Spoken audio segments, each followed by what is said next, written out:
At my grandmother's 80th birthday dinner, my mother announced she was finally dividing the family jewelry. My sister got the diamond heirloom ring. My brother got the solid gold watch.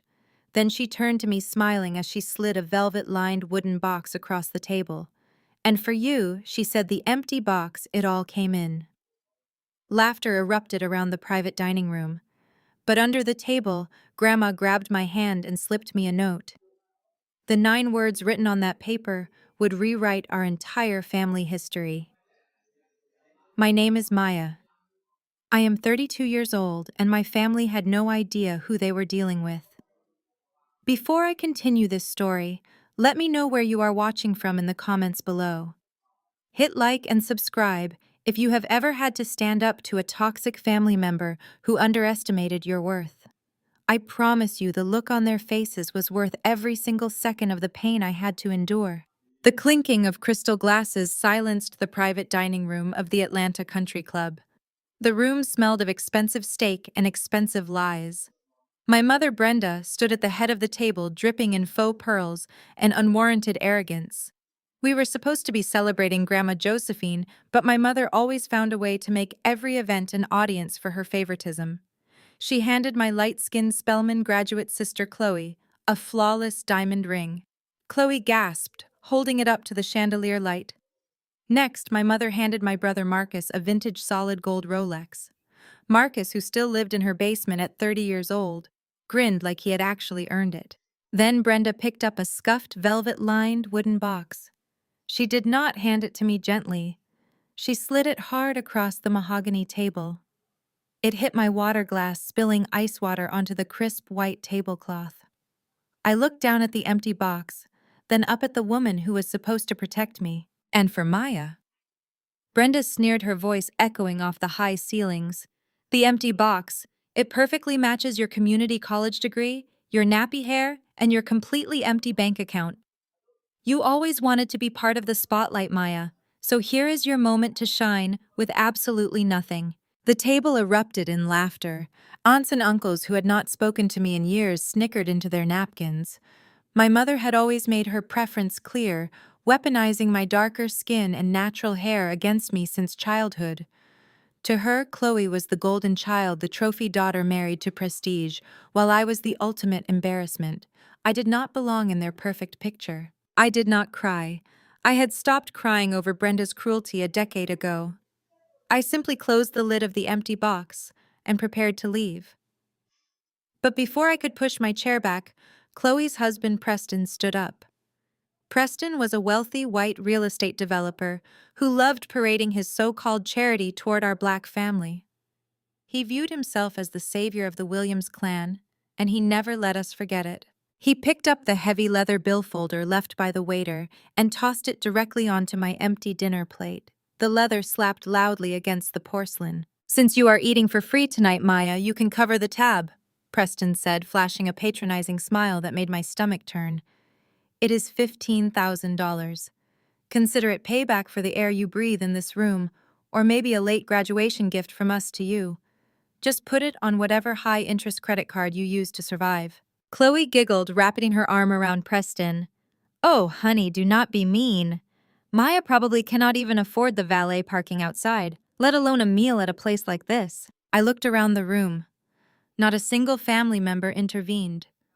Grandma Josephine sat quietly, her face unreadable, but I could feel the reassuring warmth of her hand pressing against mine under the table.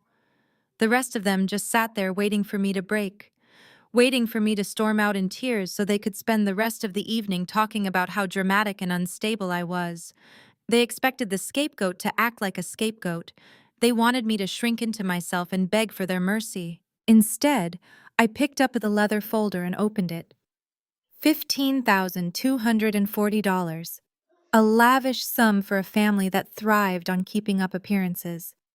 I reached into my designer handbag, a piece Brenda had loudly assumed was a cheap knockoff when I arrived. I pulled out my wallet. I did not say a word in my defense.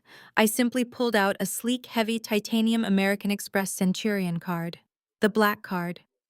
I placed it squarely on top of the receipt, the heavy metal making a satisfying thud against the leather folder. I slid the folder toward the center of the table, making sure everyone got a good look at the unmistakable design of the card. Preston stands completely frozen. The arrogant smirk that had been plastered across his face just seconds ago evaporates, replaced by a look of sheer panic. The color drains from his skin so fast, he looks almost translucent under the warm glow of the crystal chandeliers.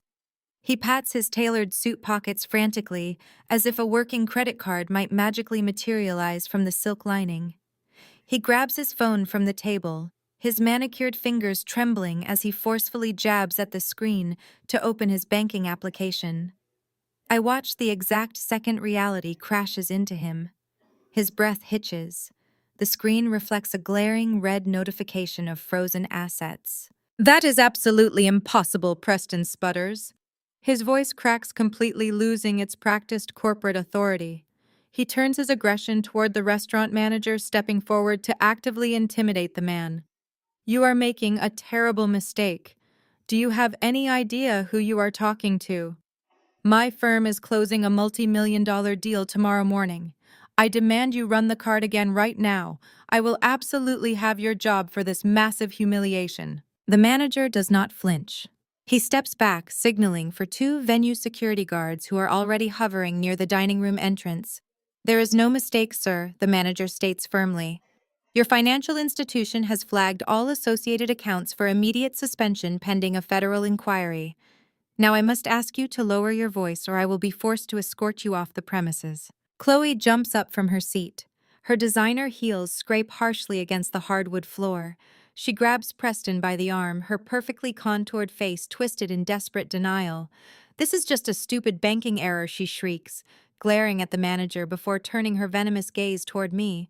"Stop looking so smug, Maya.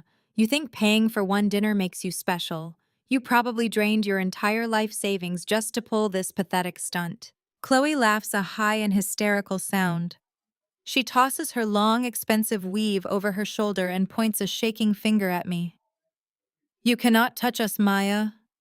Preston is backed by Apex Ventures. They are acquiring his firm tomorrow morning for a massive payout. "We are going to be richer than you could ever comprehend. You will always be a broke, dark-skinned loser living in a cramped apartment, and I will always be the wife of a wealthy visionary." I let her finish her frantic, delusional rant. I let the silence stretch for a long, agonizing moment while I looked down at my hands. I slowly unfold the small piece of paper Grandma Josephine slipped into my palm earlier. I trace the ink with my eyes, reading the 9 simple words that are about to destroy everything Chloe and Preston hold dear. "The false bottom hides the master deed. It is yours." I glance up at Grandma Josephine. She sits perfectly still, sipping her water, but she gives me a barely perceptible nod. The signal is crystal clear. It is time to burn this ridiculous illusion to the ground. I pull the document from the box, feeling the rough texture against my fingertips. I untie the ribbon, unfolding the heavy parchment deliberately and meticulously. Every single pair of eyes at the table directly tracks my movements. Preston stops arguing with the manager. Chloe stops blindly defending her husband. Marcus literally stops breathing. They are all entirely captivated by the hidden secret I have just unearthed from the very box they used to mock me. I smooth the deep creases of the thick paper and lay it completely flat on the table, sliding it right over Preston's declined, useless credit card. I tap my manicured nail against the official signature line at the bottom of the page, my eyes locking onto Preston's terrified, sweaty face. "Are you looking for the master deed to the Cascade Heights Commercial District, Preston?" I ask, my voice ringing out with absolute, undeniable, and unquestionable authority. "The exact highly valuable plot of land your entire gentrification project so desperately relies on to successfully secure that massive Apex Ventures buyout tomorrow morning, right before the market opens." Chloe completely loses her mind. She slams her hands against the sides of her head, her expensive jewelry sparkling violently as she shakes her head in frantic denial. "No!" Chloe shrieks, her voice cracking with pure hysteria. "This is a setup. Preston, do something. Tell them this is illegal. She cannot be the CEO. She is just Maya. She makes cheap websites." Thomas adjusts his glasses and looks down at Chloe with utter disdain. Miss Maya holds the controlling shares of Apex Ventures, a company she built from the ground up under a heavily protected corporate veil. Thomas states his voice, leaving no room for argument. I personally executed the cancellation of your husband's buyout 3 hours ago under her direct orders. Your firm is currently facing immediate insolvency. At that exact moment, Brenda pivots. The transition from a toxic, abusive monster to a doting, affectionate mother is terrifyingly fast. She realizes the daughter she just treated like absolute dirt is worth billions of dollars. The venomous hatred that twisted her features just a moment ago completely evaporates. I watch her mind work calculating the sheer magnitude of my wealth and figuring out how to exploit it. She pushes her chair out heavily and stands up. Dollar signs literally replace the disgust in her eyes. Instantly, her toxic sneer morphs into a sickeningly sweet, trembling smile. She takes a step toward me, opening her arms wide as if she wants to pull me into a loving embrace. She takes another step closer, her sense of entitlement blinding her to the reality of the situation. If you have all this money, you have to help us, Maya. We are a family. You owe it to us to share this blessing. Preston needs his company saved. Marcus needs his loans paid. I put a roof over your head and fed you when your deadbeat father left us with nothing. You owe your success to me. I do not let her touch me. I hold up a single hand, stopping her dead in her tracks. The air in the room turns freezing cold. I let out a hard, humorless laugh that echoes off the mahogany walls. You did not build my character, Brenda. I state, my voice cutting through her fake tears like a scalpel. You actively tried to break my spirit every single day so Chloe could shine brighter. And do not ever mention my father's name to justify your unbelievable greed. I turn and signal to Thomas. He nods, pulling a sleek flash drive from his leather briefcase and plugging it directly into the restaurant's smart television system mounted on the wall behind me. The smart television screen flickers to life. High-resolution scans of official bank documents and legal ledgers appear illuminated brightly for every aunt, uncle, and cousin in the room to see. When I was 18 years old, I begged you for a fraction of that money to pay for my community college tuition. I continue projecting my voice so no one can ignore the truth. You looked me directly in the eyes and swore my father left nothing but debt. You called him a worthless man and told me I was entirely on my own. Brenda stops moving entirely. The fake motherly tears dry up in an instant, replaced by a look of sheer cornered panic. She looks at the screen, then at the extended family members who are now murmuring among themselves, their faces twisting in shock as they read the projected documents. But my forensic accountants finally uncovered the truth. I announce, my gaze locked onto my mother. The documents clearly show that the exact day after my 18th birthday, a massive withdrawal was initiated. My signature was perfectly forged on a legal release form by someone who had access to all my personal identification. I point a manicured finger at the screen, highlighting the specific transfer routing numbers that trace the stolen money. Every single penny of my inheritance was drained from that account within 48 hours. You stole $250,000 from your own daughter. I turn my gaze across the table. Marcus is visibly shrinking into his chair. He is sweating profusely, looking exactly like a trapped rat desperately searching for a way to escape the sinking ship. You drained my entire future to buy Chloe's fake designer wardrobe and to fund an illegal sports betting ring right out of your basement. Isn't that right, Marcus? The silence that follows my question is completely deafening. It is not just a quiet pause, but a heavy, suffocating vacuum that instantly sucks the air out of the private dining room. For a fraction of a second, nobody breathes. Preston stares blindly at the yellowed parchment paper resting on the mahogany table. The color completely drains from his face, leaving his skin a sickly pale gray. His mouth opens and closes, but he cannot form a single coherent word. The meticulously crafted facade of the wealthy, untouchable real estate mogul shatters right in front of my eyes. Suddenly, animal panic takes over. Preston lets out a guttural sound and lunges directly across the table. He ignores the crystal water goblets and the fine china, knocking a full bottle of expensive red wine over in his desperate attempt to snatch the master deed from my hands. The dark liquid spills violently, splashing directly onto Brenda's lap. but she is too paralyzed by shock to even scream. Preston never even gets close to the document. My private security guard David, who had been standing silently by the heavy oak doors all evening, like a shadow, moves with terrifying calculated speed. In a fraction of a second, David closes the distance. He steps forward and clamps a massive hand down onto Preston's tailored shoulder, stopping his desperate lunge dead in its tracks. With one effortless downward motion, David forces Preston violently back into his seat. The heavy wooden dining chair groans under the impact. "Do not reach across the table again, sir," David states, his voice low, dangerously calm, and echoing with unmistakable authority. "Keep your hands entirely to yourself." Preston is hyperventilating now. Sweat beads rapidly across his forehead, ruining his perfectly styled hair. He looks at David, then back at me, his eyes wide with a mixture of terror and disbelief. "How did you get that?" Preston stammers, his voice cracking horribly. "That is impossible. That land belongs to an anonymous holding corporation. I have had a team of top-tier lawyers negotiating with them for 6 entire months. We were supposed to close the final purchase tomorrow morning. Where did you get that deed?" I do not flinch. I slowly pick up my glass of sparkling water, taking a measured sip while he practically vibrates with panic. "I got it because I am the anonymous holding corporation, Preston," I state, letting the absolute weight of my words settle over him. "I have owned the Cascade Heights commercial district for over 2 years. And I have spent the last 6 months watching you dig your own financial grave." Preston shakes his head frantically. "You cannot do this. You have no idea what is at stake." "Oh, I know exactly what is at stake," I reply, my voice echoing sharply off the crystal chandeliers above us. "I know everything about your little redevelopment project. I know about your illegal redlining tactics.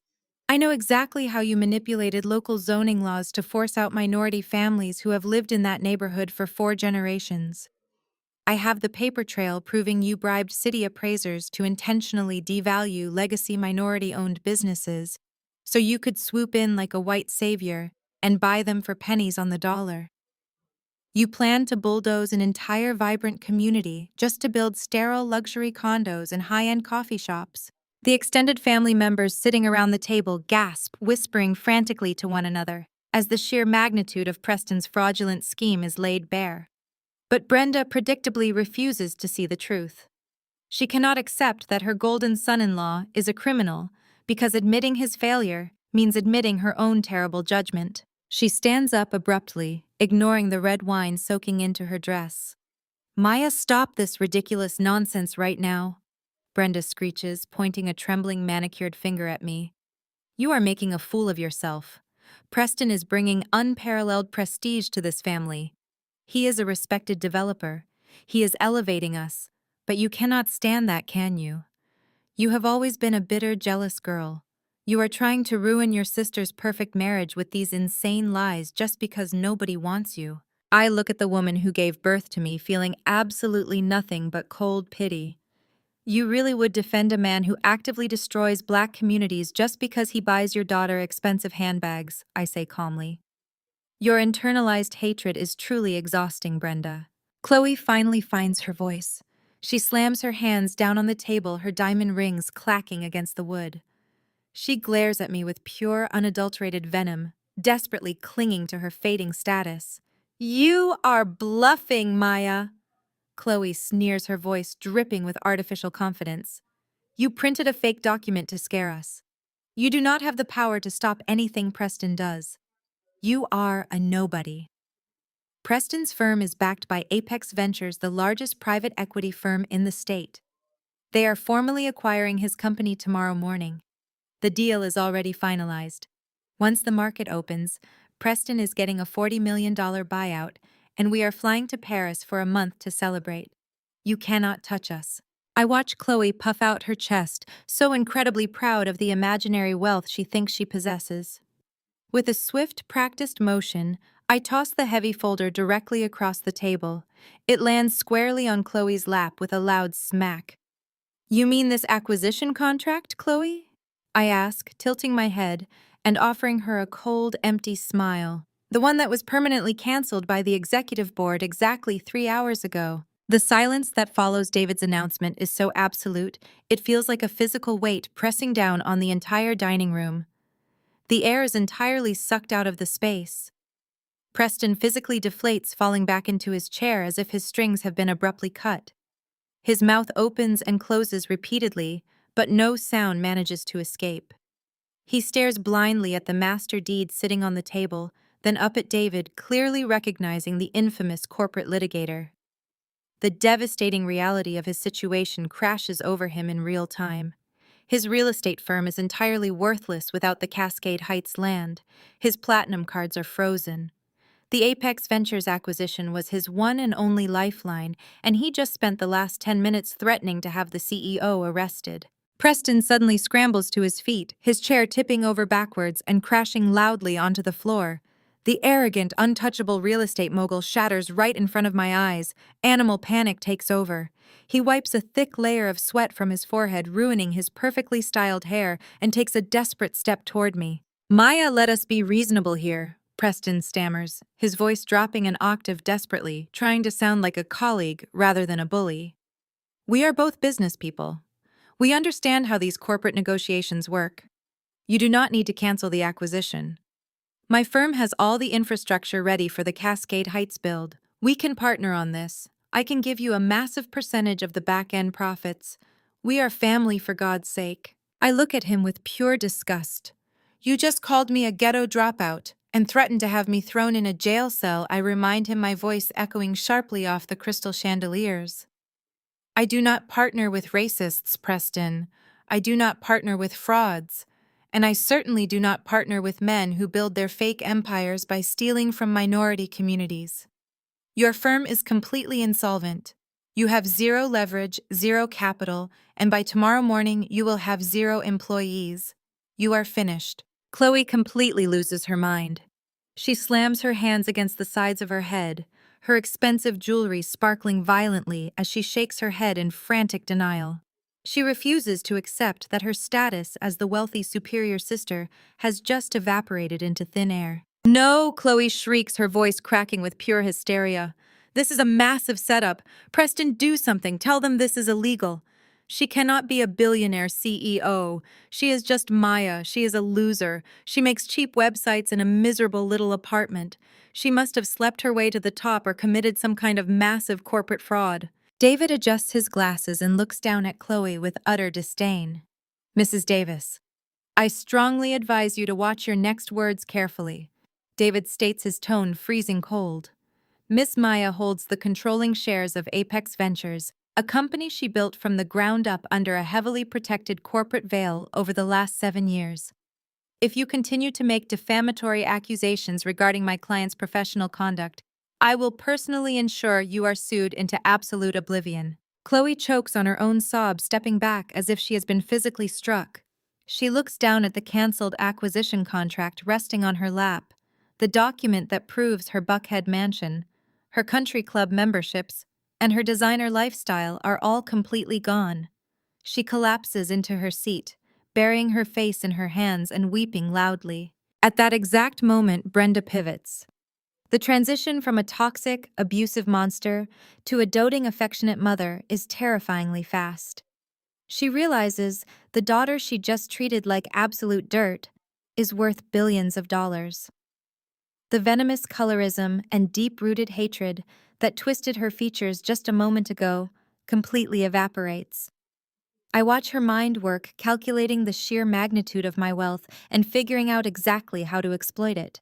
She steps right over Chloe's weeping form, practically shoving her golden child aside to get closer to me.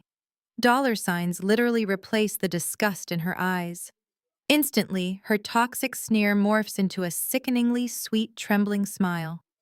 She opens her arms wide, taking a step toward me, as if she wants to pull me into a loving, maternal embrace. "Maya, my sweet, brilliant girl." Brenda gasps, her voice dripping with artificial warmth and forced tears. "A billionaire. My own daughter. I cannot even believe it. I always knew you were destined for absolute greatness. I was just tough on you to build your character. Look at what my tough love created. You are the savior of this family. I do not let her touch me." My private security guard steps seamlessly between us, forcing Brenda to halt her advance. The air in the room turns freezing cold. I let out a hard, humorless laugh that makes my mother flinch. You did not build my character, Brenda, I state, my voice cutting through her fake tears like a scalpel. You actively tried to break my spirit every single day so Chloe could shine brighter. You handed me an empty box tonight and told me I was a worthless embarrassment. Do not dare try to claim my success as your own parenting victory. Brenda refuses to drop the act.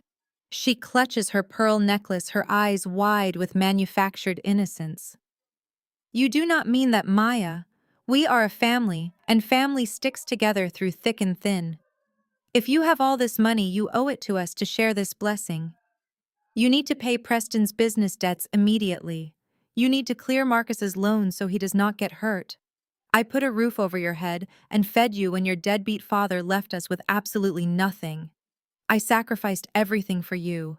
You owe your entire life to me. I slowly shake my head, marveling at her endless capacity for manipulation.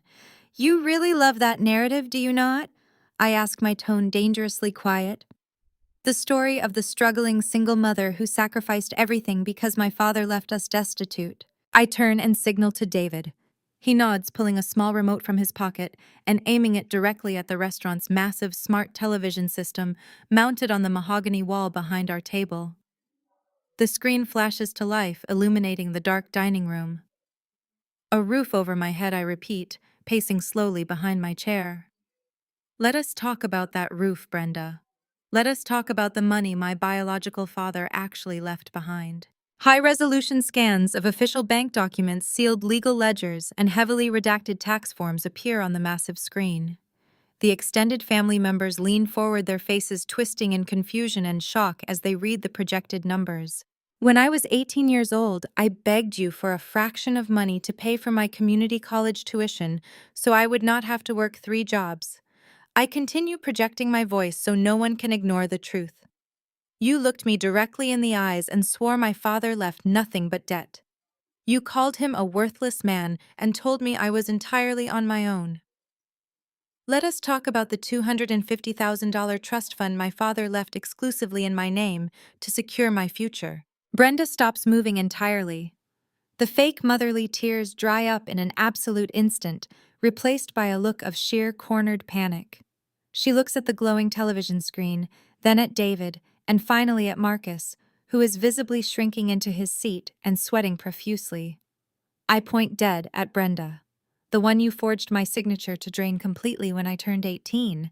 Isn't that right, Marcus? Brenda falls back into her chair with a heavy thud, clutching her chest as if the sheer weight of the word billionaire has physically struck her. Her jaw drops, and the venomous hatred that just seconds ago contorted her features completely evaporates. I watch her mind working furiously behind her widened eyes. Dollar signs are literally replacing the disgust she has harbored for me my entire life. The realization that the daughter she just publicly humiliated with an empty box is entirely capable of buying and selling everyone in this room washes over her. Instantly, her tone changes from toxic and commanding to sickeningly sweet. She forces a trembling smile, leaning forward across the table, with her hands clasped together in a pathetic display of maternal affection. Maya, my sweet baby girl. Brenda stammers, her voice pitching up into a forced, breathy register that makes my stomach turn. A billionaire. My own daughter. I simply cannot believe it. I always knew you had this incredible potential inside you. If you have all this money, you owe it to the family to step up and do the right thing. We raised you. We sacrificed everything for you. I put a roof over your head and food on your plate when things were incredibly hard for us. You have to help Preston save his business. You have to help your brother pay off his debts.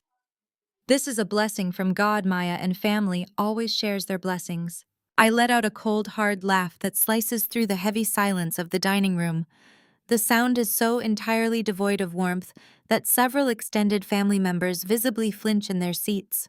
A roof over my head, I ask, stepping slowly away from my chair and pacing the length of the table. You mean the roof that was entirely paid for by my biological father's life insurance policy? You mean the house you currently live in, the one you constantly threatened to kick me out of whenever I did not bow down to Chloe and her ridiculous demands? Do not dare stand there and pretend you provided for me out of the goodness of your heart. Brenda's fake smile falters, but she tries to maintain her desperate facade in front of the gawking relatives. She reaches a hand out toward me, her heavy faux pearl bracelets clinking loudly. Maya, please do not be disrespectful. I am your mother. I made hard choices to protect you and give you a good life. I ignore her outstretched hand entirely. I turn to David, who is standing completely composed near the smart television mounted on the mahogany wall of the private dining room. Let us talk about those hard choices, Brenda, I say, my voice ringing with absolute undeniable authority. Let us talk about exactly how you funded this lavish lifestyle while demanding I work 3 minimum wage jobs just to survive. I nod to my attorney. He taps the screen of his tablet and the massive television on the wall instantly flickers to life. High-resolution scans of official bank documents, sealed legal ledgers, and heavily redacted tax forms appear on the screen. The numbers are blown up large enough for every single aunt, uncle, and cousin in the room to read clearly. Red circles highlight specific dates and massive transfer amounts. I pace slowly around the edge of the dining table, forcing everyone to look at the undeniable proof displayed behind me. Let us talk about the $250,000 trust fund my biological father left me. I announce, my voice echoing off the crystal chandeliers. The one explicitly set up in my name to ensure my future would be secure regardless of what happened to him. I looked directly into Brenda's panicked eyes. I remember being 18 years old, sitting at our kitchen table and begging you for a tiny fraction of money. I begged you for just enough to cover my community college tuition so I would not have to drop out and lose my scholarships. Do you remember what you told me, Brenda? You looked me directly in the eyes and swore my father left nothing but crushing debt. You called him a worthless, irresponsible man. You told me I was entirely on my own and that I should be grateful you even let me sleep in the unfinished basement. The entire extended family is now whispering frantically. My aunt covers her mouth in shock, staring at the dates and the amounts projected on the screen. Chloe is staring at our mother, her tear-streaked face twisting in absolute confusion. Even Preston has temporarily stopped hyperventilating about his ruined company to stare at the financial records exposing his mother-in-law. I spent years believing my father did not care about me. I continue, my tone icy and sharp. I spent years working overnight shifts, sacrificing my sleep and my health, all while watching you buy Chloe brand new designer cars and fund Marcus's endless string of failed business ventures. Brenda is completely paralyzed. The fake motherly tears dry up in an absolute instant, replaced by the terrified look of a criminal caught red-handed. She scrambles for an excuse, her hands shaking as she grips the edge of the table. Her knuckles turn completely white. Maya, you do not understand corporate finance, Brenda stammers, her voice shrill and incredibly defensive. Those documents are complicated. There were massive taxes and legal fees. I had to use those funds to keep the family afloat. It was for the greater good of the entire household. You are taking this entirely out of context. That is a fascinating excuse, I reply, stepping right up to where she is sitting. But my forensic accountant spent the last 6 months digging through every single one of your offshore accounts and hidden ledgers. The documents on that screen clearly show that the exact day after my 18th birthday, a massive unauthorized withdrawal was initiated. Someone perfectly forged my signature on a legal release form to bypass the bank's security measures. Every single penny of my inheritance was completely drained from that account within 48 hours. I turn my gaze slowly across the table, bypassing Brenda entirely and locking eyes with my brother. Marcus is visibly shrinking into his plush leather chair. He is sweating profusely, his hands trembling violently as he looks like a trapped rat, desperately searching for a way to escape a sinking ship. He refuses to meet my gaze, staring firmly at his half-eaten plate of steak. I point dead at Brenda. The one you forged my signature to drain completely when I turned 18. Isn't that right, Marcus? Every single head in the private dining room snaps so fast toward my brother, I am surprised I do not hear the synchronized cracking of bone. Marcus freezes completely. The heavy silver fork he was holding clatters onto his expensive porcelain plate, the sharp sound echoing like a gunshot in the dead silence. He looks exactly like a rat cornered in a dark alley with nowhere left to run. Sweat is visibly pouring down his temples, soaking the collar of his overly expensive tailored shirt. The practiced, arrogant smirk he has worn his entire life melts away into pure, unfiltered terror. I didn't know, Marcus yells, holding his hands up defensively as if shielding himself from the glaring bank statements projected on the screen behind me. I swear to God, Maya, I had absolutely no idea where that money came from. I step closer to him, closing the distance. David shifts slightly, his intimidating professional presence amplifying the suffocating pressure in the room. You did not know, I repeat, my voice dangerously calm, dripping with absolute contempt. You thought $250,000 just magically fell from the sky, right when violent loan sharks were threatening to break your legs over your massive gambling debts. You expect me and everyone in this room to believe that you never questioned where our supposedly destitute mother suddenly found a fortune. Marcus whimpers. He literally whimpers. He looks frantically at our mother, silently begging her to save him like she has always done. He is waiting for Brenda to swoop in to make excuses for him to clean up his mess. But Brenda is completely paralyzed. She is too busy hyperventilating, staring blankly at the massive screen, proving her felony fraud to offer him any protection. Realizing Brenda cannot shield him from the catastrophic fallout, Marcus cracks. It happens in an instant. Basic survival instinct kicks in and he immediately throws the woman who coddled him his entire life straight under the speeding bus. It was Mom! Marcus screams, his voice echoing shrilly in the silence. She is the one who forged your signature on the legal release forms. She brought me a cashier's check for $100,000 the exact week after your 18th birthday. She said it was an early inheritance advance from a distant relative to save my life. I needed it to pay off the bookies, Maya. They knew where I lived. They were going to kill me. Brenda gasps loudly, clutching her chest as if she has been physically shot by her own son. Marcus, shut your mouth right now, she hisses, her face twisting into a mask of pure, desperate rage. You are ruining everything. I will not shut up. Marcus yells back, the dam completely breaking. I am not going to federal prison for your fraud. I did not sign those papers. You did. Tell them the rest of it, Mom. Tell them exactly where the other $150,000 went. Marcus points a violently shaking finger directly across the table at Chloe, who is sitting frozen in her chair, her perfectly contoured face pale with horror. Pale. She gave it to Chloe. Marcus blurts out, addressing the entire extended family. Chloe and Preston were completely broke. Preston's first real estate startup was a massive failure. They had zero capital, and they were facing immediate foreclosure on their rented townhouse. Mom took the rest of your trust fund and handed it straight to them. She bought Chloe's fake designer bags so she could keep up appearances at the country club, and she funneled the rest into Preston's failing business to make him look like a wealthy visionary. The silence that follows his confession is instantly shattered by a deafening shriek. Chloe leaps out of her chair, her face contorted with absolute unhinged fury.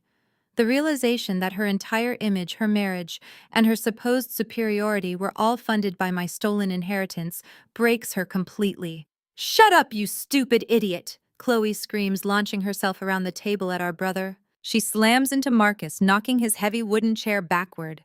He flails wildly, trying to push her off as she swings her heavy jewel-encrusted clutch purse directly at his head. You are ruining my life, Chloe shrieks, landing a solid blow against his shoulder. You have always been a pathetic, dependent loser. You are running an illegal underground sports gambling ring right out of Mom's basement right now. You are dragging us all down with your illegal garbage. The dining room erupts into absolute chaos. The carefully curated facade of the perfect, prestigious family shatters into a million irreparable pieces right in front of everyone. Aunt Martha gasps loudly, pulling her smartphone out of her purse to record the spectacular meltdown. Uncle George stands up, shouting at them to stop, but makes no actual move to intervene.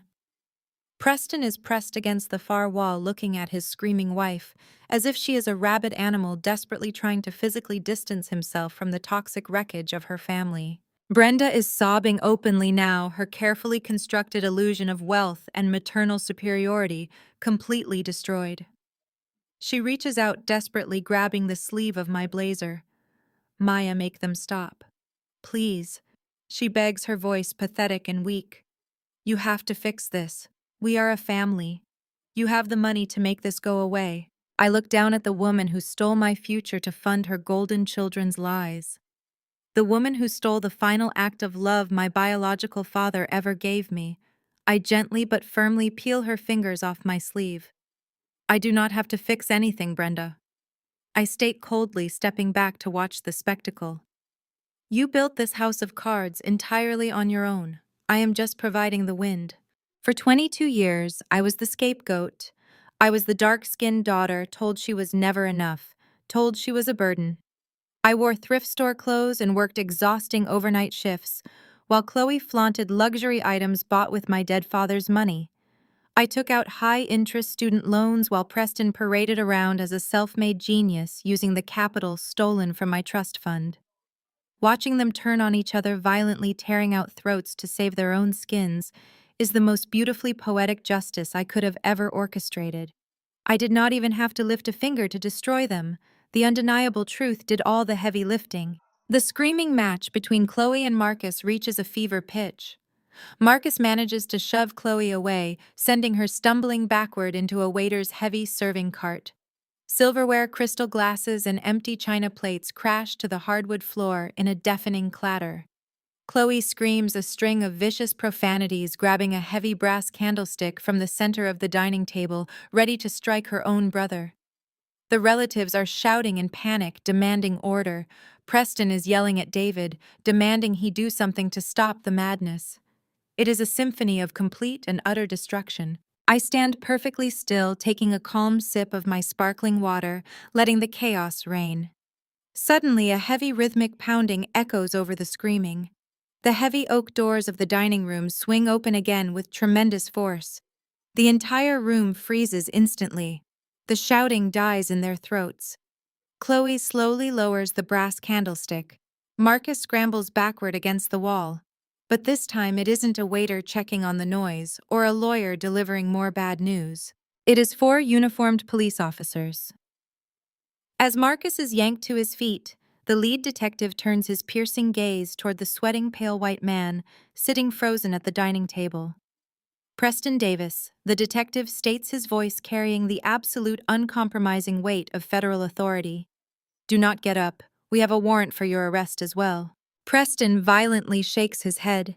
His perfectly tailored suit suddenly looks like a cheap, ill-fitting costume. There is a massive misunderstanding, Preston stammers, his voice cracking into a high-pitched squeak that destroys any remaining illusion of his power. I run a legitimate real estate development firm. I have high-level connections in this city. You cannot just walk in here and do this. I know the mayor personally. The detective signals to 2 other officers who immediately step forward and flank Preston. The mayor is entirely irrelevant to federal racketeering charges, Mr. Davis. The detective replies coldly, pulling a second pair of steel handcuffs from his belt. You are being formally charged with severe real estate fraud, bribery of city officials, and massive money laundering. Your firm has been operating as a shell corporation to wash illicit funds from illegal gambling operations. Stand up and place your hands behind your back. Marcus lets out a loud, pathetic sob from the other side of the table, his wrists already locked securely in steel cuffs. I told you we should have stopped, Marcus wails, completely abandoning any shred of family loyalty or masculine pride. I told you moving that much cash through your fake construction companies was going to trigger a federal audit. You said you had it handled. Chloe stares at her husband as if he has just morphed into a terrifying monster.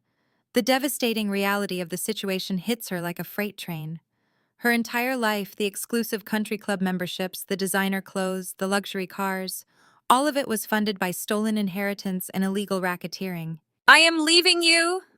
Chloe shrieks, physically backing away from Preston until she hits the mahogany-paneled wall of the dining room.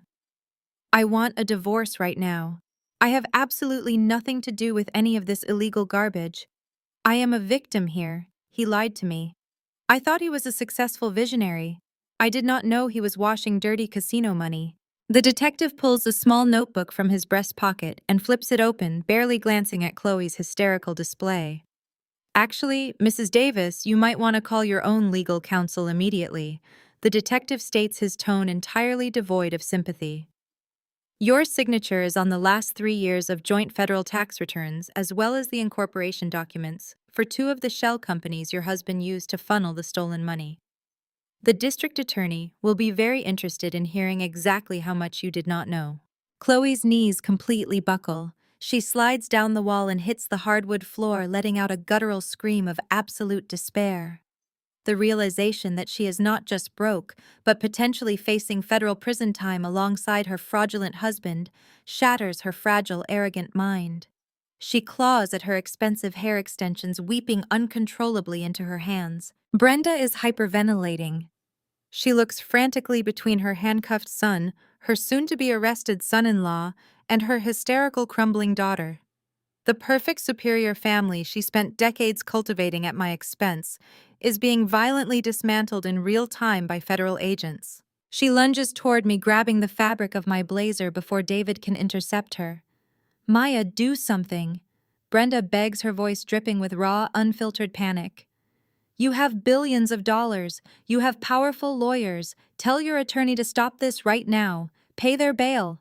Pay whatever fines they owe. We are your family. You cannot just stand there and let them be dragged away in handcuffs like common criminals. I look down at her desperate, tear-stained face. I do not feel a single ounce of pity. I gently but firmly peel her trembling fingers off my jacket, pushing her hand away. I am not going to stop anything, Brenda. I reply, my voice perfectly steady and ice-cold. In fact, I am the one who started it. The entire room goes dead silent again. Even Chloe stops screaming. The police officers pause their movements, allowing the sheer magnitude of my statement to sink in. What do you mean you started it, Marcus? Whispers, his eyes wide with sheer terror. I take a step toward my brother, making sure he hears every single word. Did you honestly think a 20-something web designer suddenly became a billionaire entirely by accident? I ask him. I spent the last 7 years building Apex Ventures into a corporate titan, specifically so I would have the resources to audit this toxic family. When my forensic accountants tracked my stolen trust fund to your illegal gambling ring and Preston's fraudulent firm, I did not just cancel his acquisition. I compiled a 500-page dossier of your federal crimes and handed it directly to the FBI White-Collar Crime Division 6 months ago. Preston's face turns a sickening shade of purple. You set me up, he spits, straining against the officers holding his arms. You deliberately dragged out the Apex acquisition just to keep me distracted while the feds built a criminal case against me. I gave you exactly enough rope to hang yourself, Preston, I correct him smoothly. You thought you were outsmarting a naive, desperate woman. But you were actually walking blindly into a meticulously designed trap. You built your fake empire using my stolen inheritance. I simply took my power back and handed you the consequences you so richly deserve. The detective nods to his officers. Read them their rights and get them out of here, he orders. The officers begin reciting the Miranda rights as they forcefully march Preston and Marcus toward the heavy oak doors. Marcus is sobbing uncontrollably, begging our mother for help. Preston is shouting empty, pathetic threats about suing the city and calling his lawyers. The wealthy, untouchable men are reduced to absolute blubbering cowards in front of the entire stunned restaurant. As the heavy doors swing shut behind the police, cutting off the sounds of my brother and brother-in-law being hauled away, the private dining room is left in a state of absolute ruin. The extended family members are completely paralyzed, too terrified to speak or even move. Chloe is still curled in a ball on the floor, weeping violently into her hands, her designer dress ruined by dust and spilled wine. Brenda stands entirely alone in the center of the room. She looks completely broken, staring blankly at the space where her golden children just stood. She slowly turns her head to look at me. The arrogant, controlling matriarch is completely gone, replaced by a terrified, destitute woman who suddenly realizes she has backed the wrong child her entire life. I pick up my designer bag and button my blazer, preparing to leave this toxic wasteland behind me forever.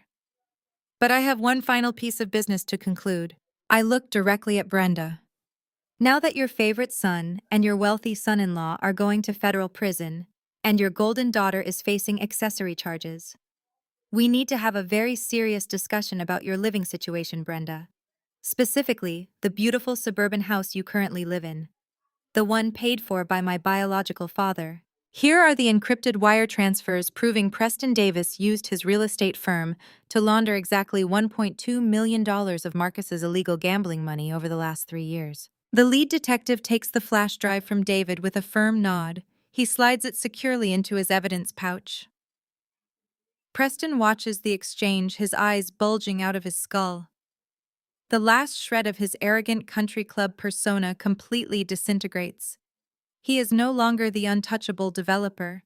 He is just a common criminal caught dead to rights. Preston wildly shakes his head, backing away, until his expensive Italian leather shoes hit the mahogany baseboard. He points a trembling finger at Chloe, his face contorted in absolute disgust.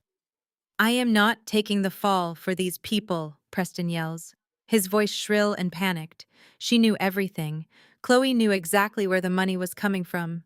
She spent hundreds of thousands of dollars of dirty money on her ridiculous designer wardrobe and her luxury cars. She is an accomplice. Arrest her right now. Chloe lets out a guttural scream of pure betrayal.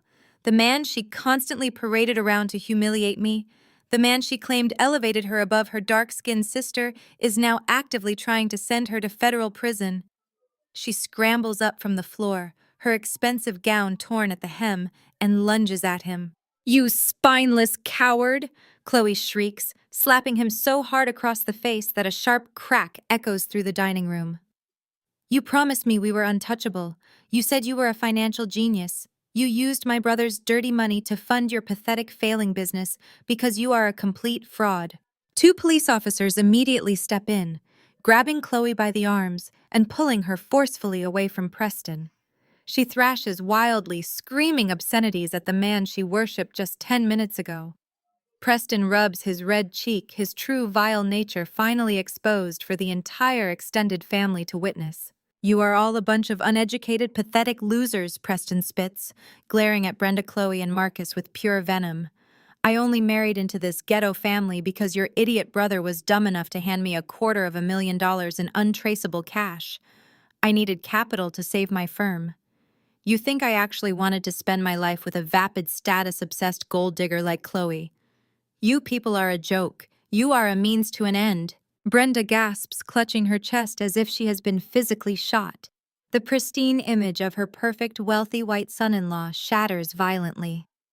The man she prioritized over her own flesh and blood just called her entire existence a joke in front of everyone she knows. The lead detective grabs Preston roughly by the shoulder, spinning him around and slamming his hands behind his back. The sharp click of the steel handcuffs locking into place sounds like music to my ears. "You have the right to remain silent," the detective states, coldly reading him his Miranda rights, as Preston violently struggles against the hold. "I highly suggest you start using it, Mr. Davis." Officers haul Marcus up from his chair. My brother is sobbing so hard he can barely breathe, his knees buckling under his own weight. He looks at our mother, his face twisted in absolute terror. "Mom, do not let them take me," Marcus wails, completely regressing into a frightened child. "Call a lawyer. Fix this. You said you would always fix things for me." Brenda cannot move. She stands completely paralyzed in the center of the ruined dining room, watching her two golden boys being dragged toward the heavy oak doors by federal agents. Preston is shouting empty, pathetic threats about suing the police department while Marcus just cries for his mother. The doors swing shut behind them, cutting off the noise and leaving behind a deafening, heavy silence. The remaining extended family members sit frozen in their seats, staring at the empty space where the arrests just happened. No one speaks. No one moves. The illusion of the prestigious, successful family has been violently burned to the ground. Chloe collapses into a chair, burying her face in her arms and crying hysterically. Her fake marriage is over. Her wealth is gone. She is likely facing federal questioning. She has absolutely nothing left. Brenda slowly turns her head to look at me. The arrogant, controlling matriarch who handed me an empty wooden box 30 minutes ago is completely gone. In her place stands a terrified, desperate woman who finally realizes she holds absolutely no power. She takes a tentative step toward me, her hands clasped together in a pathetic, pleading gesture. Maya, Brenda whispers, her voice shaking violently. Maya, please. You have to understand. I was trying to protect the family name. Preston lied to us. He manipulated us. You have billions of dollars. You have David. You can hire the best defense attorneys in the country. You can save your brother from prison. You can save Chloe from being implicated. We can put this all behind us. I look at her, feeling a profound sense of closure. The desperate pleading in her eyes does not move me in the slightest. Protect the family name, I ask, stepping closer to her. My voice is deadly calm, slicing through her ridiculous excuses. You protected a lie, Brenda. You enabled a thief and you worshipped a racist fraud simply because he gave you the illusion of high society status. You did not care who got hurt as long as you looked good at the country club. I did the best I could, Brenda cries, reaching out to touch my arm. David steps forward, instantly blocking her path. I do not flinch. Your best was throwing my belongings into trash bags and kicking me out into the freezing rain. When I was 19 years old, I remind her, my tone dropping to a sharp whisper. You kicked me out because Chloe decided she needed a walk-in closet for all the cheap designer knockoffs she was buying with my stolen trust fund. I slept in my rusted car for 3 months while working overnight shifts to survive. You knew exactly where I was, and you never called once. Do not stand here and pretend you care about family. You only care about funding your delusions. Brenda visibly shrinks, stepping back as the ugly truth of her actions is laid bare in front of everyone. She looks around the room, desperately seeking a single sympathetic face among the aunts and uncles. But they all avert their eyes. No one is going to save her. I signal to David, who pulls a pristine white legal envelope from his briefcase. He holds it with careful precision. Your favorite son and your wealthy son-in-law are currently sitting in the back of a federal transport vehicle. I state smoothly, taking the envelope from David. Chloe is going to spend the next 5 years drowning in legal fees to avoid being charged as an accessory to money laundering. The fake empire is officially dead. I step forward and slide the white envelope directly across the table, stopping right in front of Brenda's trembling hands. But we still have one final piece of business to conclude tonight, I announce, my voice carrying a quiet, lethal authority. Now that the truth is out, we need to have a very serious discussion about your living situation, Brenda. Specifically, the beautiful, massive suburban house you currently live in, the one paid for by my biological father. Brenda stares at me, her jaw hanging slack. She looks exactly like a fish suffocating on dry land. The heavy faux pearl necklace around her throat trembles as her rapid, shallow breathing takes over. She tries to formulate a sentence, but only a dry, pathetic wheeze escapes her lips. You thought you covered your tracks perfectly, Brenda. I continue, taking slow, deliberate steps toward the head of the table. You thought forging my signature on the trust documents was the end of it. But greedy people always get sloppy. You took out a second and a third mortgage on that house to fund your lavish lifestyle when Marcus and Chloe drained the last of my inheritance. You leveraged the roof over your head to buy country club memberships and lease luxury cars you could not actually afford. You are in default. You have been in default for 6 months.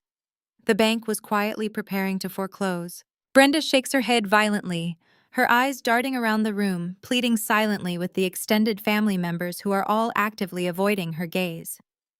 Aunt Martha is suddenly very interested in her cold soup. Uncle George is staring intensely at the crystal chandelier. No one is coming to save the Queen. My company, Apex Ventures, bought your debt from the bank yesterday morning. I state, delivering the final fatal blow to her kingdom. I own the mortgage. I own the debt. I own the very ground you walk on. And unlike you, I do not believe in offering charity to toxic people who throw their daughters out into the freezing rain. Before Brenda can even process the fact that she is officially homeless, A violent, chaotic commotion erupts in the hallway just outside the private dining room. The heavy oak doors burst open with a deafening crash, slamming against the walls. Preston has somehow managed to wrench himself away from the arresting officers in the corridor. His perfectly slicked hair is flying wildly in every direction. His expensive tailored suit jacket is ripped at the shoulder. His face is a mask of feral, cornered desperation. He charges back into the dining room, his handcuffed hands straining behind his back. He lowers his shoulder like a battering ram and lunges directly at me, his eyes wide with unhinged rage. Preston lunges at me, but my security guard drops him to the floor in a fraction of a second. David moves with terrifying, lethal precision. He steps smoothly in front of me, sweeping Preston's legs completely out from under him. Preston goes down hard, his jaw slamming against the expensive hardwood floor with a sickening thud.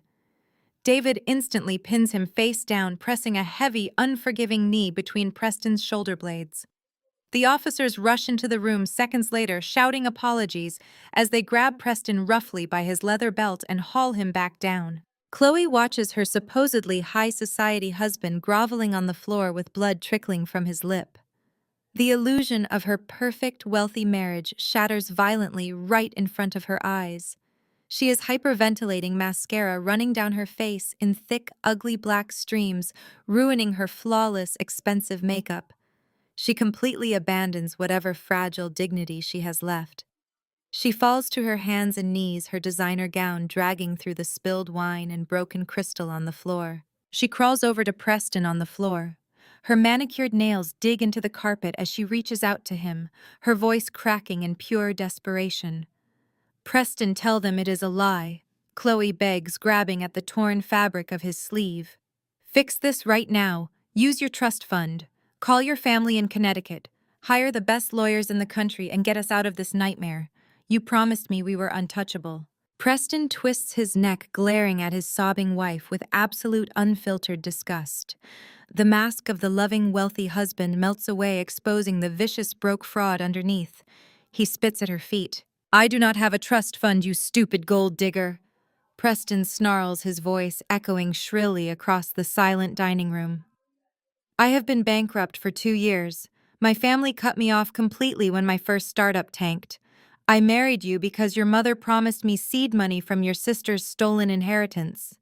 You were an easy mark, a desperate status-obsessed idiot who wanted to play rich housewife so badly you never even bothered to look at our financial records." Chloe recoils violently, as if he just struck her across the face with a metal pipe. She falls backward onto the floor, clutching her stomach. The devastating reality crushes the breath right out of her lungs. The man she paraded around to humiliate me, the man she claimed elevated her above her dark-skinned sister, was nothing but a bankrupt, racist scam artist who used her to access my stolen money. She traded her soul and her family for a complete illusion. Preston is yanked upward by the officers, his shoes dragging across the floor, as they finally haul him out of the room for good. The doors click shut, leaving Chloe sitting in a pile of broken glass and ruined pride. She looks wildly around the room, her chest heaving as she tries to find something, anything to anchor her shattered identity. Her entire life was a lie, funded by a crime. She has no wealthy husband, she has no status, she has absolutely nothing. Her tear-filled, panic-stricken eyes finally lock onto mine. "My house," Chloe whispers, her voice trembling with the dawning horror of her complete destitution. "The Buckhead Mansion." She is clinging to the very last scrap of her fake wealth. She spent years posting photos of that massive 6-bedroom estate on social media, using it to mock my tiny college apartment. She hosted lavish parties there just to exclude me and prove her superiority. It was her ultimate status symbol. I look down at my sister, watching the final fragments of her arrogance crumble into dust. I adjust the cuffs of my tailored blazer, feeling a profound, absolute sense of peace. The justice is perfectly undeniably complete. I smile warmly. "Oh, the Mansion Apex Ventures bought your mortgage from the bank last week. Your eviction notice is taped to your front door right now." Before Brenda can unleash another manipulative wail, a sharp, loud thwack echoes through the room. Grandma Josephine has stood up and slammed her wooden cane hard onto the dining table. Every single head in the room snaps instantly toward the head of the table. Grandma Josephine is 82 years old, dressed in an immaculate, sharply tailored suit, and possesses a glare that could easily freeze boiling water. She has sat in absolute terrifying silence for this entire dinner, watching her daughter and grandchildren completely implode. Now her patience has entirely evaporated. "Get up off that floor right now, Brenda!" Josephine commands, her voice ringing out with the absolute authority of a matriarch who tolerates zero disrespect. "You look like an absolute clown. Stop crying those pathetic fake tears and stand up like a grown woman facing the consequences of her own horrific actions." Brenda flinches as if she has been physically struck across the face. She scrambles to her feet, her expensive dress stained with spilled wine and dust from the floor. "Mama, you have to help me," Brenda pleads, her voice shaking violently as she reaches out toward her mother. "Maya is destroying the family. She is sending Marcus to federal prison. She is making Chloe homeless. You have to tell her to stop this right now." "Destroying the family," Josephine repeats, letting out a harsh, bitter laugh that chills the entire dining room. "Maya is not destroying anything. She is simply taking out the trash. You destroyed this family the day you decided to treat this brilliant, hardworking girl like a massive burden while treating your other two children like royalty. Do not dare stand there and use the excuse of being a struggling single mother. It makes me physically sick to my stomach." Brenda's jaw drops. She tries to formulate an excuse, but Josephine slams her cane against the floor, silencing her instantly. "I know exactly what you did when your husband died." Brenda Josephine continues, stepping away from her chair and pointing a beautifully manicured finger directly at her daughter. "You cried poverty to me. You sat on my living room couch and swore you could not afford to feed Maya or keep the lights on in that massive house. I drained $50,000 from my own personal retirement account and handed it to you because I thought my grandchildren were starving." Aunt Martha gasps, loudly covering her mouth in pure shock. Uncle George shakes his head in absolute disgust, staring at Brenda as if she is a stranger. "You took my life savings," Brenda Josephine states, her voice dripping with venom. "And what did you actually do with it? Did you put food on the table for Maya? Did you save it for her college fund? No. You turned around and bought Chloe a brand new luxury vehicle for her sweet 16. You bought Marcus thousands of dollars in designer clothes. You used my retirement money to buy your way into the country club so you could pretend you were high society. You are a thief, Brenda. You have always been a manipulative thief." Brenda is completely cornered. She backs up against the mahogany-paneled wall, looking frantically around the room for any ally, but she finds absolutely nothing except glaring, judgmental faces. "Mama, please, you do not understand the pressure I was under." Brenda stammers, desperately trying to rewrite history. "I had to maintain appearances so the children would not feel poor. I had to make sure they fit in with the right crowds." "Fit in with whom, Brenda?" I interrupt, stepping up to stand shoulder to shoulder with my grandmother. "Fit in with the trust fund kids who eventually recruited Marcus into an illegal gambling ring. Fit in with the racist, fraudulent real estate developers like Preston, who used Chloe as a financial pawn. You sacrificed my entire future to buy them a VIP pass on the Titanic. And now the ship has hit the iceberg and you are all drowning." Chloe, still sitting in the ruins of the shattered dinner plates on the floor, looks up at Josephine. "Grandma!" "Please," Chloe begs, dark mascara streaming down her face in thick, ugly lines. "Preston left me with absolutely nothing. I am going to be homeless on the street. Maya bought my mortgage. You have a massive estate in the country. Let me come live with you. I am your granddaughter. You have to save me." Josephine looks down at Chloe with absolute, unfiltered disdain. "You are no granddaughter of mine, Chloe. You spent your entire life tormenting your sister. You mocked her clothes, you mocked her jobs, and you gladly lived in absolute luxury, funded by money stolen from her trust fund. You never once questioned where the cash came from as long as your closet was full of designer bags. You can figure out your own housing situation. Do not ever set foot on my property." I turn my attention entirely back to Brenda. The woman who made my childhood a living nightmare is now trembling violently, her chest heaving with sheer panic. She has lost her favorite son to federal agents. She has lost her wealthy son-in-law to the FBI. She has lost her mother's financial support completely. But I am not quite finished delivering justice. Let us return to the topic of your living situation, Brenda. I say, my voice perfectly level and devoid of any sympathy. You have defaulted on your second and third mortgages. You leveraged the house to its absolute breaking point to fund your country club lifestyle while claiming you had $0 to help me with college tuition. The bank initiated foreclosure proceedings 30 days ago.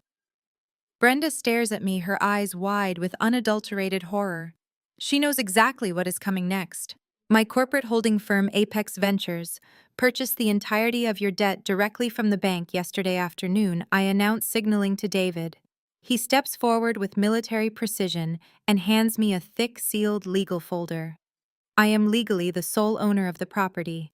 And as the sole owner, I have the absolute right to determine who occupies my real estate. I toss the thick folder onto the dining table. It slides perfectly across the polished wood and stops right in front of Brenda's shaking hands. That is a formal, legally binding eviction notice, I state coldly. You have exactly 48 hours to pack your clothes, your fake pearl necklaces, and whatever cheap dignity you have left. After 48 hours, my private security team will arrive at the property. They will change every single lock on the doors. They will activate a brand new security system, and they will physically remove any remaining items from the premises and dump them directly on the sidewalk. Brenda lets out a guttural, choked sob, falling back against the wall. Maya, you cannot do this to me. I am your mother. Where am I supposed to go? I have absolutely zero money in my accounts. My credit cards are all maxed out. I cannot survive on the streets. You are throwing your own mother out into the freezing cold. I look her directly in the eyes, mirroring the exact cold, heartless expression she gave me when I was 18 years old, begging for a fraction of my own money. You are an adult, Brenda, I reply, quoting her exact words back to her with razor-sharp precision. You need to learn independence at some point. I am sure you can find a nice, affordable cardboard box somewhere in the city. After all, you taught me how to survive with absolutely nothing. Now it is your turn to learn the lesson. Aunt Martha stands up from the table, shaking her head in disgust.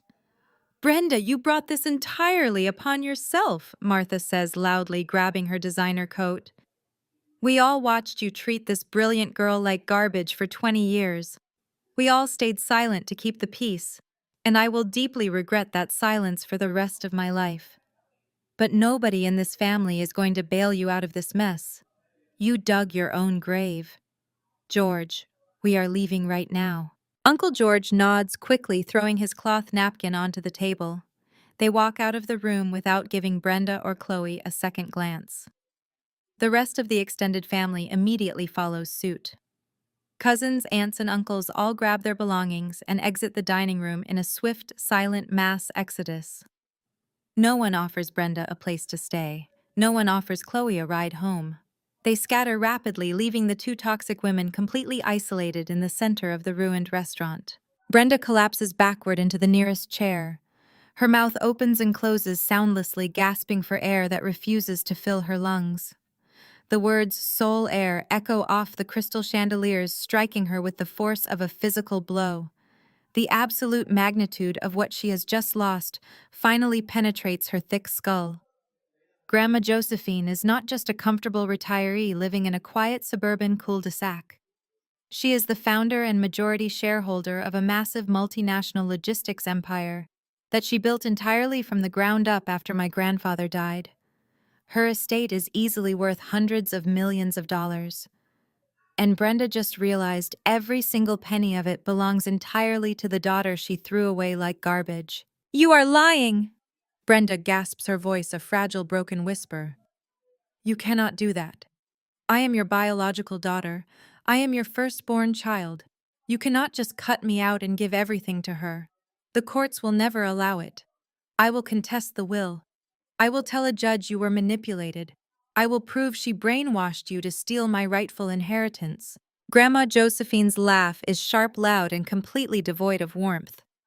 She steps closer to Brenda, her posture impeccably straight, radiating an intimidating absolute power that commands the entire room. Contest it with what money? Brenda Josephine asks, her tone dripping with icy condescension. Maya literally just bought the debt on your foreclosed house. Your favorite son is currently sitting in a federal holding cell facing decades in prison, and your precious son-in-law is a bankrupt fraud. You do not have the funds to hire a basic traffic lawyer, let alone a team of elite corporate litigators to challenge my estate. Josephine taps her wooden cane on the floor for emphasis. Furthermore, my lawyers are the most ruthless in the state. I underwent comprehensive psychiatric evaluations from 3 independent board-certified doctors the exact day I signed the adoption papers 5 years ago. I have documented every single instance of your financial abuse toward Maya over the last decade. I kept the receipts of every dime you funneled to Marcus and Chloe while starving your youngest child. My will is a titanium fortress, and you are locked securely on the outside. Chloe, still sitting in the ruins of the shattered dinner plates on the floor, lets out another loud, pathetic wail. She pulls her knees to her chest, rocking back and forth as the reality of her complete destitution settles in. She will never see a dime of her grandmother's fortune. The vintage sapphire necklaces, the sprawling summer home in the Hamptons, the massive trust funds she had been bragging about to her country club friends are permanently gone. Her life of luxury is entirely over. You ruined everything! Brenda Chloe screams from the floor, glaring up at our mother with pure, unadulterated hatred. You told me we were getting the estate. You told Preston the inheritance would cover his illegal debts. You promised me I would never have to work a single day in my life. You are a liar and a complete failure. Brenda looks down at her golden child, the daughter she sacrificed my entire childhood to elevate. Hearing Chloe call her a failure breaks the very last string holding Brenda's sanity together. She drops to her knees beside the heavy dining table, clasping her hands together in a posture of desperate, humiliating prayer. Mama, please do not do this to me. Brenda begs, completely abandoning her pride. The heavy faux pearls around her neck clatter against each other as she shakes violently. I am your flesh and blood. I am your daughter. You cannot leave me with absolutely nothing. I am an aging woman. How am I supposed to survive? Where am I supposed to go? Josephine looks down at her with an expression of pure, unfiltered apathy. You are going to survive exactly the way you forced Maya to survive when she was 19 years old, Josephine states coldly. You are going to find a job.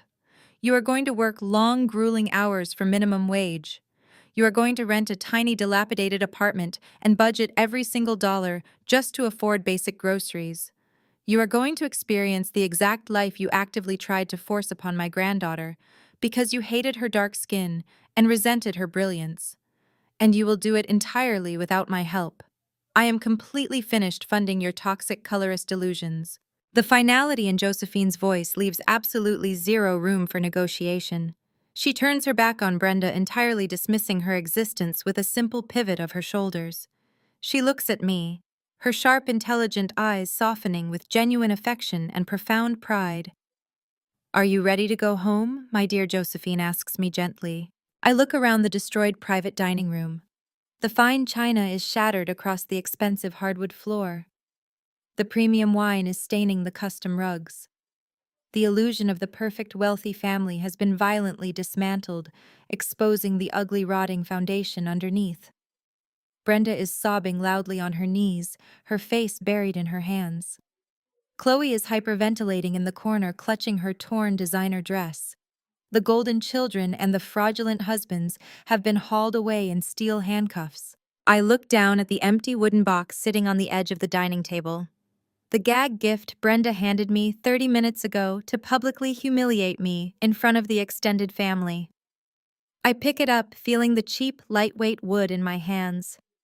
I walk over to where Brenda is kneeling and drop the box directly onto the floor in front of her. It clatters loudly against the wood, the lid popping open to reveal the empty space inside. Here is your inheritance, Brenda, I say, my voice ringing with absolute, undeniable authority. You told me this box represented exactly what I meant to this family. Now it represents exactly what you are taking away from this table today. Absolutely nothing. I do not wait for her response. I turn on my heel proudly, linking my arm through Grandma Josephine's. David falls into step right behind us, his imposing presence shielding us from the wreckage as we walk toward the exit. The few remaining extended family members part like the Red Sea, lowering their eyes in shame as we pass. We walk out of the heavy oak doors, leaving the toxic, ruined remnants of my past completely behind. The cool night air hits my face as we step out of the restaurant, and for the first time in my entire life, I take a deep, full breath of absolute freedom. The empire I built is secure. The grandmother who truly loves me is by my side. And the people who tried to break me have completely destroyed themselves. David adjusts his glasses. You cannot. Because 5 minutes ago, a federal judge granted our injunction. Every single bank account tied to your name, including your offshore accounts, was completely frozen. Brenda stops screaming. The sheer impossibility of the statement seems to short-circuit her brain. She drops the heavy stack of legal documents onto the shattered dining room floor, her hands trembling so violently she can barely keep her balance. Offshore accounts? Brenda repeats, her voice barely a hollow whisper. You do not know about those. I hid them perfectly. I used 3 different shell companies. You used amateur accountants who folded the second I handed them a federal subpoena. David replies, his tone brutally professional. We know about the Cayman Islands account. We know about the safety deposit boxes in Zurich. We know exactly where you funneled the $2.5 million you stole from Maya. And as of this exact moment, you do not have access to a single penny of it. You cannot buy a cup of coffee. You cannot pay for a cab ride home. You are entirely legally destitute. Chloe, who has been weeping silently in the corner, suddenly snaps her head up. Her tear-streaked face twists into a mask of absolute horror as David's words finally process. Mom, Chloe gasps, scrambling to her feet and stumbling over her ruined designer gown. Mom, tell me he is lying. You told me you had millions put away for emergencies. You said if Preston ever went under, you would take care of me. You promised me we would always be rich. Brenda cannot even look at her favorite daughter. She stares blankly at the wall, her chest heaving, as a panic attack takes full control of her body. Chloe lunges forward and grabs Brenda by the shoulders, shaking her violently. Answer me! Chloe shrieks, her voice echoing shrilly in the empty room. You said we were untouchable. You said you siphoned enough of Maya's money to keep us in luxury for the rest of our lives. Where is the money, Mom? Give me my share right now. I need to hire a lawyer. I need a hotel room. Brenda finally snaps. She shoves Chloe backward with surprising force. Get your hands off me! Brenda screams, her perfectly manicured facade completely evaporating into feral desperation. There is no money left. Preston drained the last of the liquid cash to cover his failing real estate deals, and I put the rest in the offshore accounts that they just froze. We have nothing. The realization hits Chloe like a physical blow. The absolute pinnacle of her golden child entitlement shatters. She looks at her mother not with love or sympathy, but with pure, venomous resentment. You useless, pathetic woman, Chloe spits, her face contorting with rage. I listened to you my entire life. I followed your rules. I married the wealthy white man you picked out for me because you said it would elevate our status. I mocked my own sister because you told me she was beneath us. And now I am going to be investigated by the FBI, and you do not even have the cash to buy me a train ticket out of the city. I hate you. I wish I had never been born your daughter. Brenda recoils, clutching her chest as if she has been stabbed. The daughter she worshipped, the child she sacrificed my future to protect, has just discarded her the second the money disappeared. Maya, Brenda turns to me, dropping her pride entirely and falling to her knees once more. Maya, please look at what is happening. My family is tearing each other apart. I am begging you. I will give you whatever you want.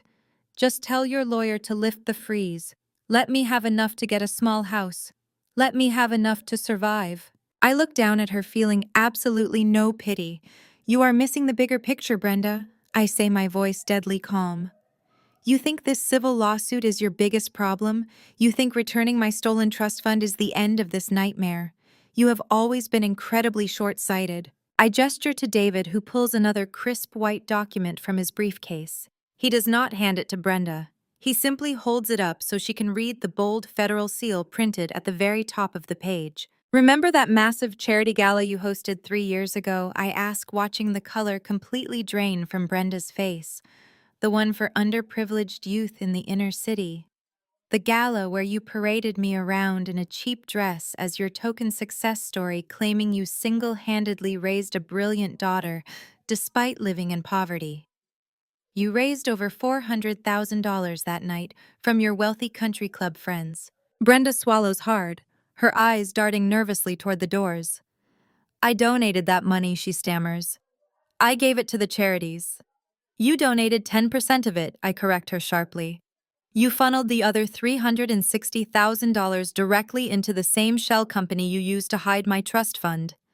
You used charity money meant for starving children to buy your winter cabin in Aspen. Grandma Josephine steps forward, her presence dominating the room. And the most foolish thing you ever did, Brenda Josephine states, her voice vibrating with cold fury. You told your wealthy friends that the Josephine Foundation was backing the event. You forged my signature on the tax documents to make it look like a legitimate corporate write-off. You committed federal tax fraud using my identity. Brenda covers her face with her hands, letting out a long, agonizing moan of absolute defeat. The walls are closing in on her from every single direction. The trap is completely sealed. I did not mean to hurt anyone. Brenda sobs into her hands. I just wanted to be respected. I wanted to sit at the same tables as the wealthy people. I wanted them to look at me and see success. You wanted an illusion, I say, my tone sharp and unforgiving. And you destroyed your own children to get it. You sent Marcus down a path of crime because you demanded he bring home status symbols. You turned Chloe into a vapid, cruel gold digger. And you tried to leave me with absolutely nothing. You built a house of cards, Brenda, and now you have to live in the ruins. I turn toward the exit, linking my arm through Grandma Josephine's. David steps back, ready to follow us out. We are leaving Brenda and Chloe kneeling in the shattered glass of their own making. Wait! Brenda screams, scrambling forward and grabbing the hem of David's suit jacket. What happens now? What am I supposed to do? David looks down at her effortlessly, peeling her fingers off his jacket. You should probably contact a public defender, David replies smoothly, because right on cue, the heavy oak doors of the dining room swing open one final time. 3 men in dark windbreakers step into the room, their expressions grim and strictly professional. The bright yellow letters FBI are printed clearly across their backs. The lead agent pulls a pair of heavy steel handcuffs from his belt, his eyes locking directly onto my mother. The lead FBI agent steps forward, his gold badge catching the light of the crystal chandeliers overhead. Brenda Williams, you are under arrest for federal tax fraud, wire fraud, and identity theft, he states, his voice leaving absolutely zero room for negotiation. Brenda tries to back away, her hands raised in a pathetic attempt to ward the agents off, but it is utterly useless. The lead agent grabs her wrists, spinning her around with practiced efficiency. The heavy steel handcuffs click into place with a sharp, echoing snap. The sound is the final period at the end of her reign of terror. As the agent begins reciting her Miranda rights, Brenda looks at me. Her eyes are wide with a mixture of terror and disbelief. She expects me to intervene. She expects the daughter she abused for decades to suddenly throw a shield over her. I offer her absolutely nothing. I stand perfectly still, my expression an impenetrable wall of ice. Chloe watches her mother being hauled toward the hallway. She is now completely alone. Her husband is a bankrupt criminal, her brother is facing decades in prison, and her mother is being escorted out by federal agents. She sits in the spilled wine and shattered crystal, her manicured hands gripping her hair as she rocks back and forth. The golden child has been reduced to a weeping, destitute spectator in the ruins of her own fake life. Just as the federal agents are coordinating the removal of the prisoners, the local police haul Preston up from the floor by his arms. He looks completely destroyed. The arrogant, condescending man who spent years mocking my career and my skin color has completely broken down. His custom-tailored Italian suit is ripped at the shoulder and stained with dirt. His perfectly styled hair is matted to his forehead with sweat. A thin trickle of blood runs down his chin from where his face slammed into the hardwood floor just moments ago. He realizes the federal agents are here for the money laundering and the wire fraud. He realizes the depth of the investigation and the meticulous paper trail we handed over. He is staring down the barrel of a massive federal sentence, and the reality fractures his fragile, privileged mind. Preston digs his expensive leather shoes into the carpet, fighting the officers just enough to stop his forward momentum. He twists his body and looks directly at me. The hatred and unwarranted superiority that usually live in his eyes have been entirely replaced by raw, primal fear. He starts sobbing. Real ugly tears stream down his face, mixing with the dirt and blood on his chin. Maya, please, Preston begs, his voice cracking into a high-pitched, desperate whine. I am a good businessman. I can work for you. I can fix this. The officers jerk him forward, but he drops his dead weight, falling back to his knees in a humiliating display of submission. He ignores the police shouting at him to stand up. He keeps his tear-filled eyes locked on my face. I will give you all the dirt on my partners, Preston wails, completely abandoning any shred of loyalty or dignity. I know where they hid the rest of the offshore money. I know the shell companies they use. I will wear a wire. I will testify against every single one of them. Just please do not let them take me to jail. I do not belong in there. I am not built for federal prison. Please, Maya, you have to help me. I stand perfectly still, watching this privileged, entitled white man grovel at the feet of the black woman he constantly demeaned. For years, Preston made vile, passive-aggressive comments about affirmative action. He made sure to loudly question my intelligence at every single holiday gathering. He told anyone who would listen that I only achieved my success in the corporate world because my holding company needed to fill a diversity quota. He genuinely believed his genetics and his family name made him inherently superior to me. He thought he was untouchable. The sheer irony of this privileged white man begging the black woman he constantly demeaned is exquisitely poetic. He is crying on his knees, offering to betray his own business partners just to save his own skin, desperately hoping I will use my wealth and power to grant him mercy. The FBI agents pause, watching the pathetic display with evident disgust. David stands beside me, his arms crossed, watching Preston humiliate himself with a look of mild amusement. I do not raise my voice. I do not gloat. I simply reach into my tailored blazer and pull out my smartphone. You have a very short memory, Preston, I say, my voice cutting cleanly through his hysterical sobbing. I unlock my screen and open my saved audio files. You seem to forget the exact nature of our relationship and the boundaries you established. I pull out my phone and tap the screen. The room fills with the audio of a voicemail Preston left me just 2 days ago. I had amplified the volume to its maximum setting, ensuring the crisp, clear recording echoes off the dining room walls for every single person to hear. His recorded voice drips with venom, entitlement, and racial superiority. Listen to me, you worthless diversity quota! The recorded. Preston snarls through the phone speaker. If you show up to this dinner, I will personally have the cops throw you in a cell where people like you belong. The playback stops. The silence that follows is absolute and deafening.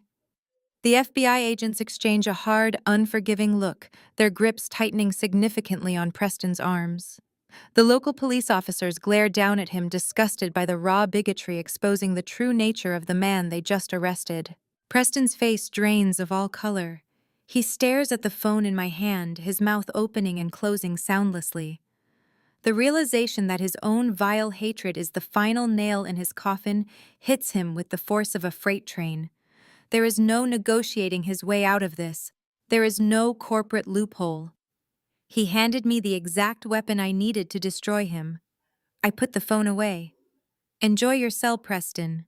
Chloe thrashes wildly against the heavy hands of my security team. Her limbs flail in spastic, uncoordinated jerks, her expensive silk gown soaking up the puddle of melted butter-crushed ice and spilled champagne. The perfectly styled blonde hair extensions she spent a fortune on are now plastered to the side of her face, dripping with rich lobster bisque and cocktail sauce. She looks absolutely feral. The polished, sneering country club wife has been entirely erased, replaced by a cornered, desperate animal. "Get your filthy hands off me!" Chloe shrieks, her voice cracking into a shrill, deafening pitch that makes Brenda cover her ears in horror. "You cannot do this to me. I am a prominent socialite. I am a member of the elite board of directors. You are nothing but a jealous, bitter loser who got lucky. I will have you arrested for assault. I will sue you for every single penny you have. I will ruin your entire life." My security guards do not even blink. They maintain their firm professional grip, keeping her pinned securely to the carpet without exerting an ounce of unnecessary force. They simply hold her there, completely neutralizing her violent, embarrassing tantrum.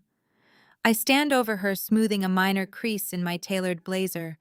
I do not raise my voice. I do not need to. True power does not scream. "You are not a prominent socialite, Chloe," I state, my voice cutting through her hysterical sobbing with lethal precision. "You are the soon-to-be divorced wife of a bankrupt federal criminal. You do not have a prominent social standing. You have a mountain of unpaid credit card debt and a reputation built entirely on a foundation of stolen money. Your country club friends are already deleting your number from their phones. And as for suing me, you need money to hire a lawyer.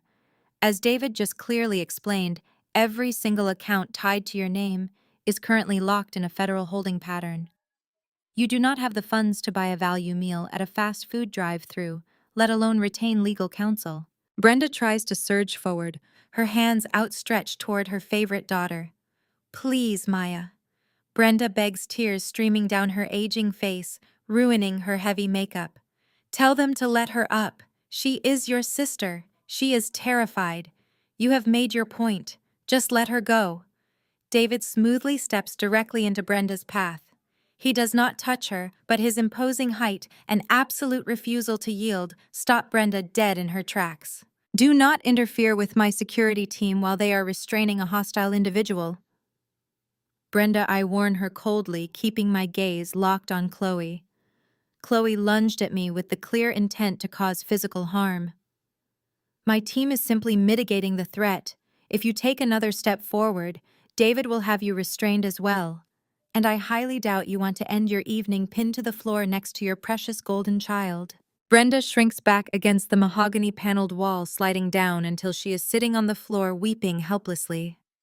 The matriarch who ruled our household with an iron fist, who dictated every aspect of my misery, is completely broken. She watches her empire burn and can do absolutely nothing to extinguish the flames. Chloe spits a mouthful of champagne-soaked carpet fibers from her lips. "You planned this from the very beginning," she hisses, glaring up at me with pure, unfiltered hatred.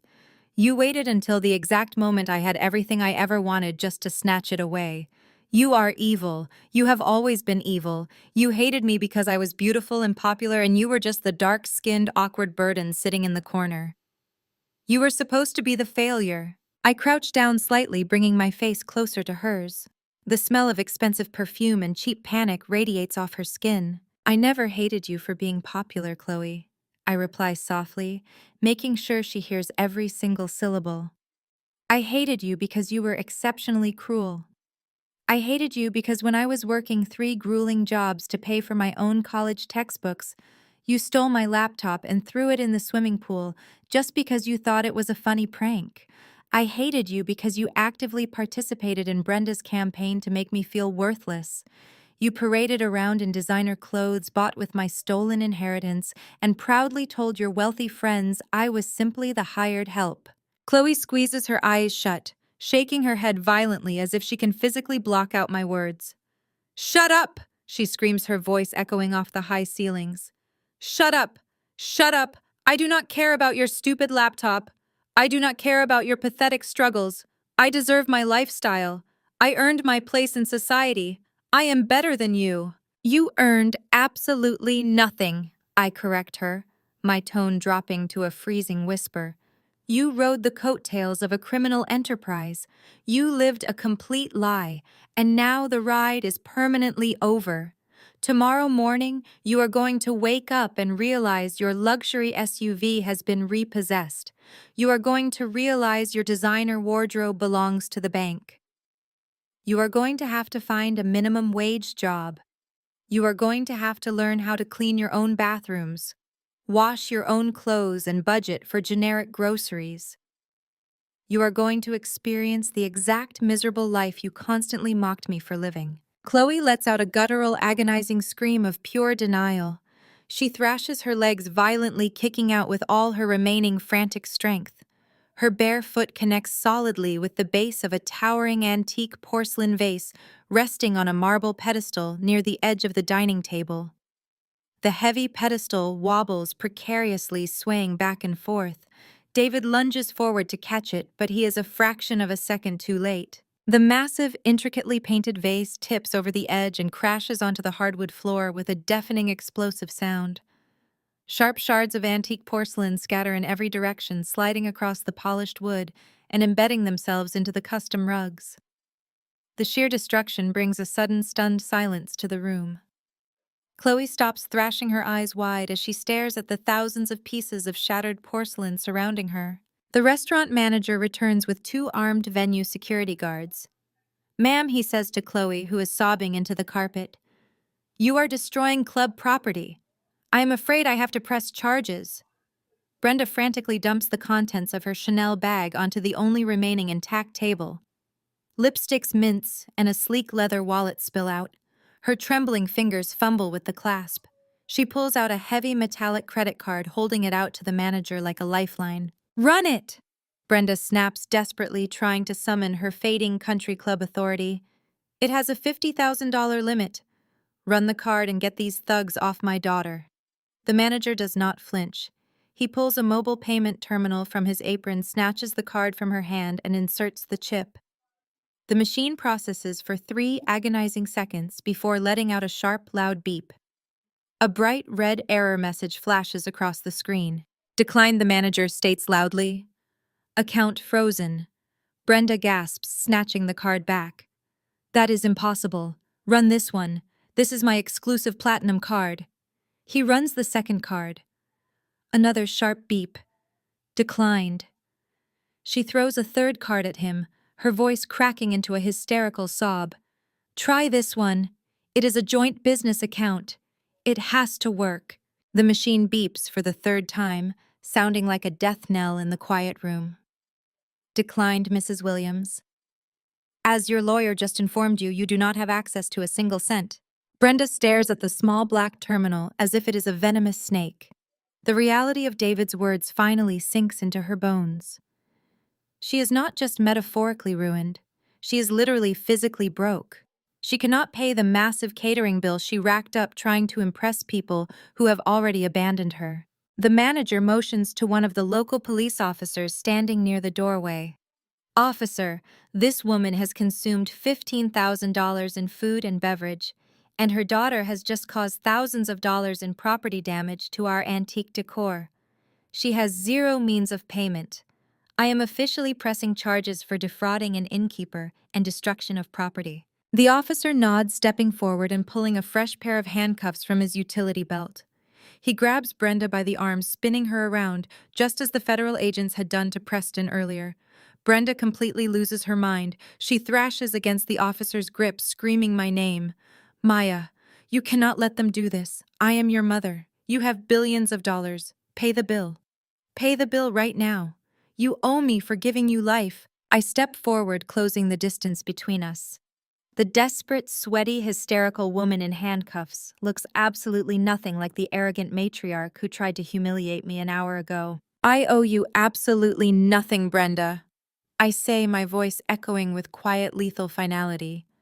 "You gave me life, but you spent the next 2 decades trying to destroy it. You stole my inheritance.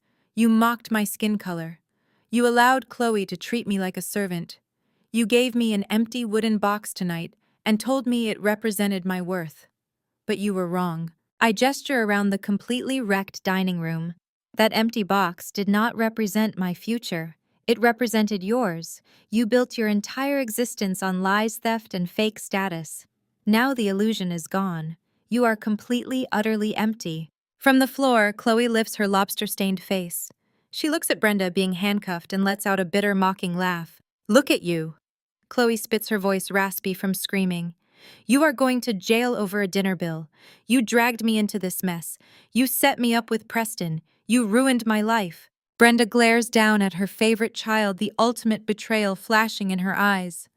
I gave you everything, Brenda screams back. I stole for you. I bought you everything you ever wanted. You are an ungrateful, spoiled brat. They are turning on each other like cornered animals. The golden child and the narcissistic mother completely severing their toxic bond the exact second the money runs out. It is a pathetic, ugly display, and I have seen enough. I turn my back on them completely. I walk over to Grandma Josephine, who is standing near the exit, her posture impeccably straight, a look of profound satisfaction on her face. I offer her my arm, and she takes it with a warm, genuine smile. You did wonderfully, my dear Josephine says softly, patting my hand. Your father would be incredibly proud of the woman you have become. Thank you, Grandma. I reply, feeling a massive, invisible weight lift off my shoulders. David opens the heavy oak doors for us, nodding respectfully as we pass through. We walk down the long, carpeted corridor of the restaurant, leaving the screaming, the crying, and the flashing police lights completely behind us. We step out into the cool, crisp night air of the city. The stars are shining brightly above the Atlanta skyline. 6 months later, the justice we served that night remains absolute. Preston was indicted on multiple federal charges of wire fraud and money laundering. He accepted a plea deal to avoid a lengthy trial and is currently serving 8 years in a federal penitentiary. Chloe's divorce was finalized quickly, leaving her with absolutely zero assets. Stripped of her country club memberships and her fake wealth, she was forced to move into a tiny, cramped apartment on the outskirts of the city. She currently works 50 hours a week as a receptionist at a mid-level accounting firm, answering phones for the exact type of corporate executives she used to look down upon. Brenda's fate was the most poetic. Forced to repay the millions she stole from my trust fund and Grandma Josephine's accounts, she declared absolute bankruptcy. She avoided federal prison only by agreeing to a grueling restitution plan. The woman who once spent her afternoons sipping champagne and judging her neighbors now works the overnight shift at a commercial laundromat, scrubbing industrial linens to pay off a debt she will never fully escape. As for me, I am thriving. Apex Ventures just closed a massive acquisition deal that doubled our portfolio. I spend my weekends at Grandma Josephine's sprawling estate, drinking tea on the veranda and laughing at her sharp, witty stories about my father. I built an empire with my own 2 hands, forged in the fires of their cruelty, but ultimately defined by my own brilliance. I am exactly where I belong. One of the officers turns to Chloe, who is still pinned to the floor. Get up, ma'am. You are coming with us for property damage and attempted assault. Chloe gasps, the sound strangled against the expensive carpet. The 2 venue security guards step back, allowing the local police officer to haul her to her feet. Her designer silk dress, once a symbol of her manufactured superiority, is a ruined mess of spilled champagne, melted butter, and crushed lobster shells. The blonde hair she spent hours having styled is plastered to her tear-streaked face. You cannot arrest me! Chloe shrieks, her voice breaking into a hysterical, high-pitched whine. I am a victim here. She attacked me. I am a member of the elite board of directors. My husband is an executive. Your husband is currently in the back of a squad car heading to federal lockup. The officer replies with crushing apathy. Turn around and put your hands behind your back. Chloe fights him, jerking her arms away. She looks frantically around the destroyed private dining room, searching for anyone to swoop in and rescue her. She looks at Brenda, but Brenda is frozen, staring at the $15,000 bill trembling in her hands. Mom, do something! Chloe wails, the metallic click of the handcuffs echoing sharply over the sound of her crying. Tell them who we are. Pay the damages. Get me out of this. Brenda does not move. She does not even blink. She is trapped in a nightmare of her own making, completely paralyzed by the absolute dismantling of her financial and social facade. The officer begins marching Chloe toward the exit, She stumbles in her bare feet, having kicked off her Louboutin heels during her violent outburst. As she is paraded through the main dining area, the remaining country club patrons stop and stare. These are the same wealthy socialites Chloe spent years desperately trying to impress, the same women she gossiped with over bottomless mimosas. Now they are holding up their smartphones, recording every humiliating second of her tearful, messy exit. Back in the private room, the restaurant manager taps his foot impatiently. The shattered remains of the antique porcelain vase crunch beneath his polished shoes. He looks at Brenda with absolute disgust. "I am losing my patience, Mrs. Williams." The manager states, his voice hard. "The bill for the food and beverage is $15,000. The estimated value of the antique vase your daughter just destroyed is another $20,000. I need a valid form of payment immediately, or you will be joining your family in the back of a police cruiser." Brenda finally looks up, her eyes wide and bloodshot. She drops the leather bill folder onto the only intact table. "I do not have it," she whispers, her voice completely devoid of its usual arrogant edge. "My accounts are frozen. Everything is frozen. I have nothing." She looks at me, a pathetic, desperate plea forming on her lips. "Maya, you have to pay this. You are my daughter. You cannot let me go to jail over a dinner bill. I am an old woman. Please, I will do anything." I look down at her, feeling a profound, absolute emptiness where my familial obligation used to be. "You spent my entire life telling me I was a burden, Brenda." I say, my voice perfectly level. "You stole my inheritance to fund your delusions of grandeur. You sat at this exact table an hour ago and handed me an empty wooden box, telling me it represented my value to this family. You made your bed. Now you have to lie in it." I nod to David, who seamlessly slides the crucial legal documents into his leather briefcase. He fastens the clasps with a satisfying snap. The manager does not waste another second. He gestures to the final police officer standing near the doorway. "Officer, this woman is attempting to defraud our establishment of over $35,000 in goods and damages. I am officially pressing charges." The officer steps forward, pulling his handcuffs free. "Brenda Williams, you are under arrest." "No." Brenda screams, her carefully constructed facade completely shattering. She scrambles backward, tripping over a fallen chair and landing hard on her hands and knees. "No, please. I am a respectable woman. I live in a gated community. You cannot do this to me." The officer grabs her arms, hauling her up without an ounce of sympathy. The heavy steel cuffs lock around her wrists. The heavy faux pearls she wore to project wealth clatter loudly against each other as she shakes with uncontrollable sobs. I turn my back on the wreckage. I do not stay to watch her being marched out. I have seen exactly what I needed to see. The scales of justice have finally been balanced. Grandma Josephine extends her arm toward me, her posture impeccably straight, her face glowing with a quiet, undeniable pride. "Shall we, my dear?" she asks gently. "We shall," I reply, linking my arm through hers. We walk out of the private dining room together, leaving the sobbing, ruined matriarch behind us. We walk down the long, carpeted corridor of the restaurant. We pass the gawking patrons, the whispering waitstaff, and the flashing red and blue lights illuminating the grand entrance.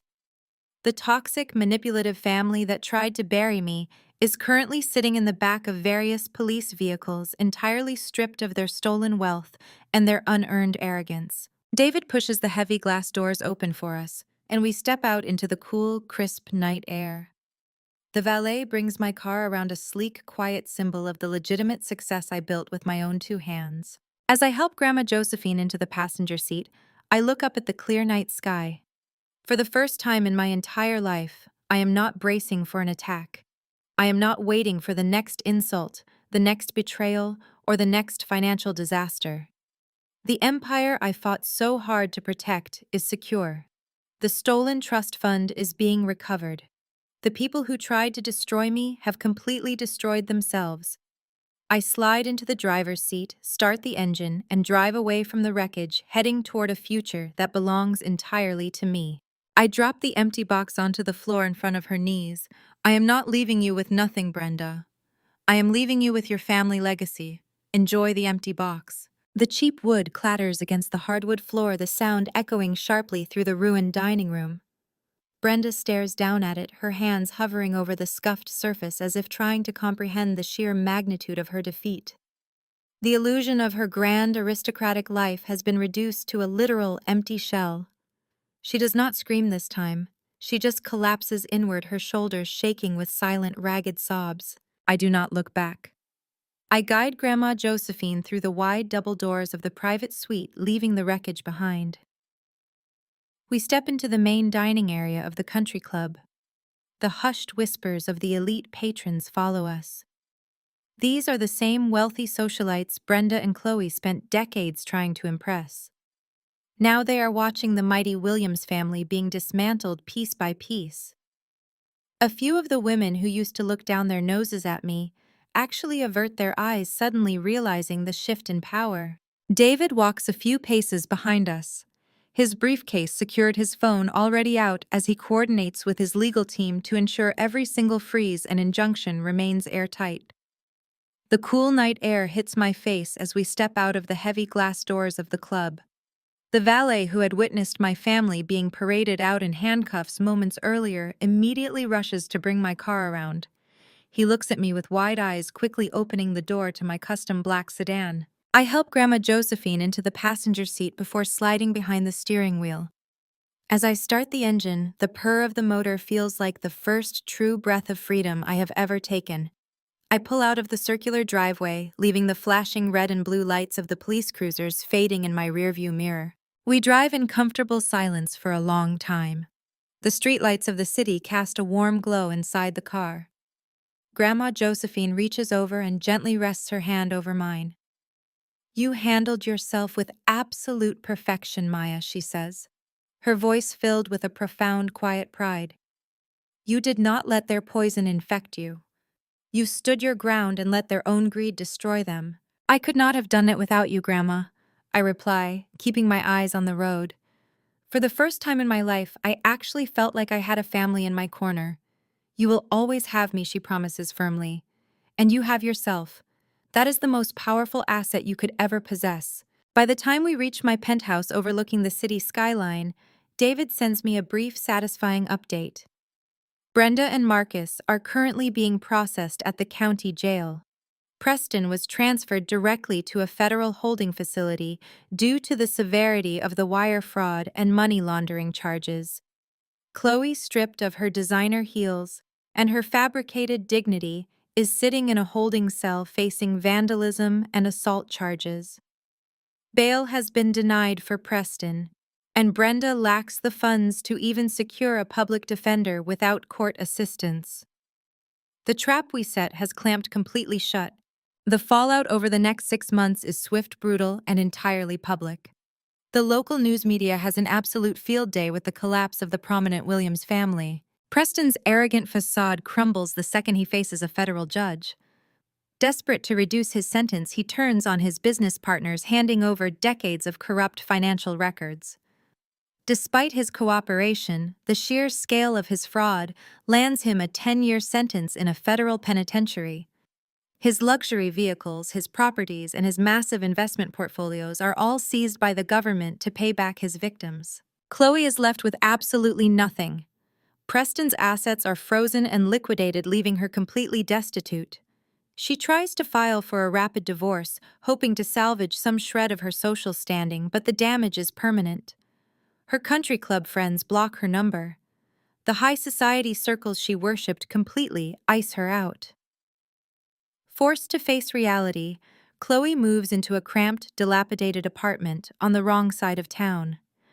The woman who once mocked me for wearing sensible shoes now works double shifts as a cashier at a discount retail store, wearing a polyester uniform and serving the exact working-class people she used to treat like garbage. Marcus, having completely lost his protective shield, is sentenced to 5 years for his role in Preston's operation and his various other financial crimes.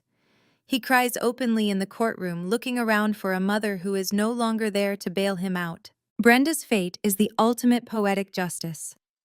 The federal tax fraud charges tied to my grandmother's forged signature carry massive penalties. She narrowly avoids a long prison sentence by pleading guilty and accepting a brutal restitution agreement, but her life as she knows it is completely over. Her sprawling suburban mansion is foreclosed on and sold at auction. Her bank accounts remain permanently drained. To pay off her massive debts to the IRS and to me, she is forced to take a job as a night shift janitor at a local motel. The matriarch who demanded absolute perfection and status now spends her nights scrubbing floors and emptying trash cans, living in a tiny studio apartment with no one to manipulate and no one to control. As for me, the removal of that toxic weight allows my life to soar to heights I never even imagined. The return of my stolen trust fund combined with the exponential growth of my own company solidifies my position as one of the most successful tech entrepreneurs in the state. I expand my business, opening 2 new offices and launching a foundation specifically designed to help young, underprivileged women of color break into the technology sector. I visit Grandma Josephine every Sunday. We sit in her beautiful garden, drinking tea and discussing business strategies, art, and the future. She is no longer just my grandmother. She is my mentor, my confidant, and my true family. I stand on the balcony of my penthouse looking out over the glittering lights of the city below. The night breeze catches my hair. I think about the empty wooden box I left on the restaurant floor.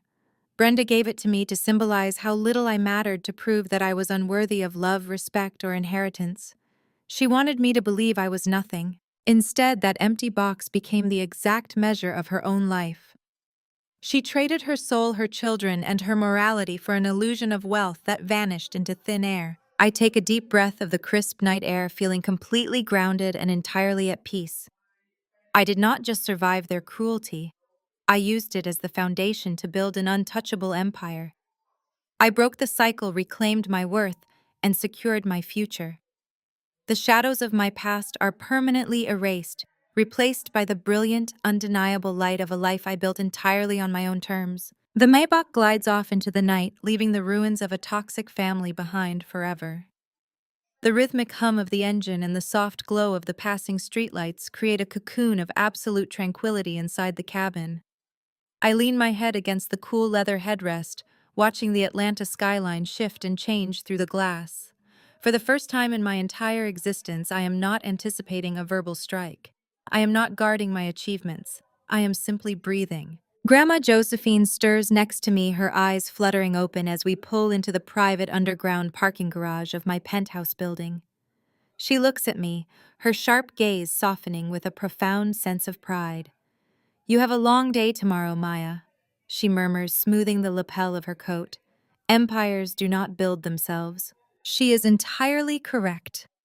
The following morning, I am standing at the head of the massive reclaimed wood conference table in my corporate office.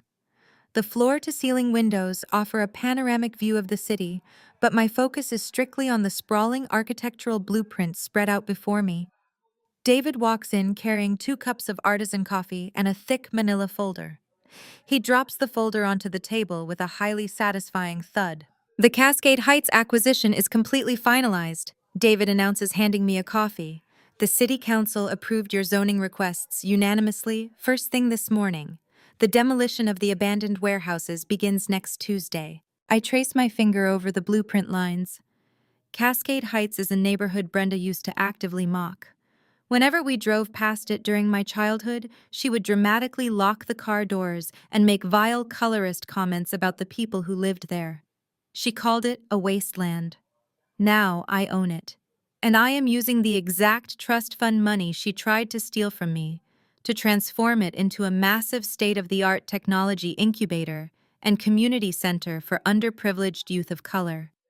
The ultimate slap in the face to her bigotry is that her stolen funds are financing the elevation of the exact demographic she despised. "It is a brilliant plan," David says, reading my expression perfectly. "By the way, I have the final disposition reports from the district attorney regarding your relatives. I thought you might want the closure." I take a sip of my coffee, feeling nothing but clinical curiosity. "Go ahead."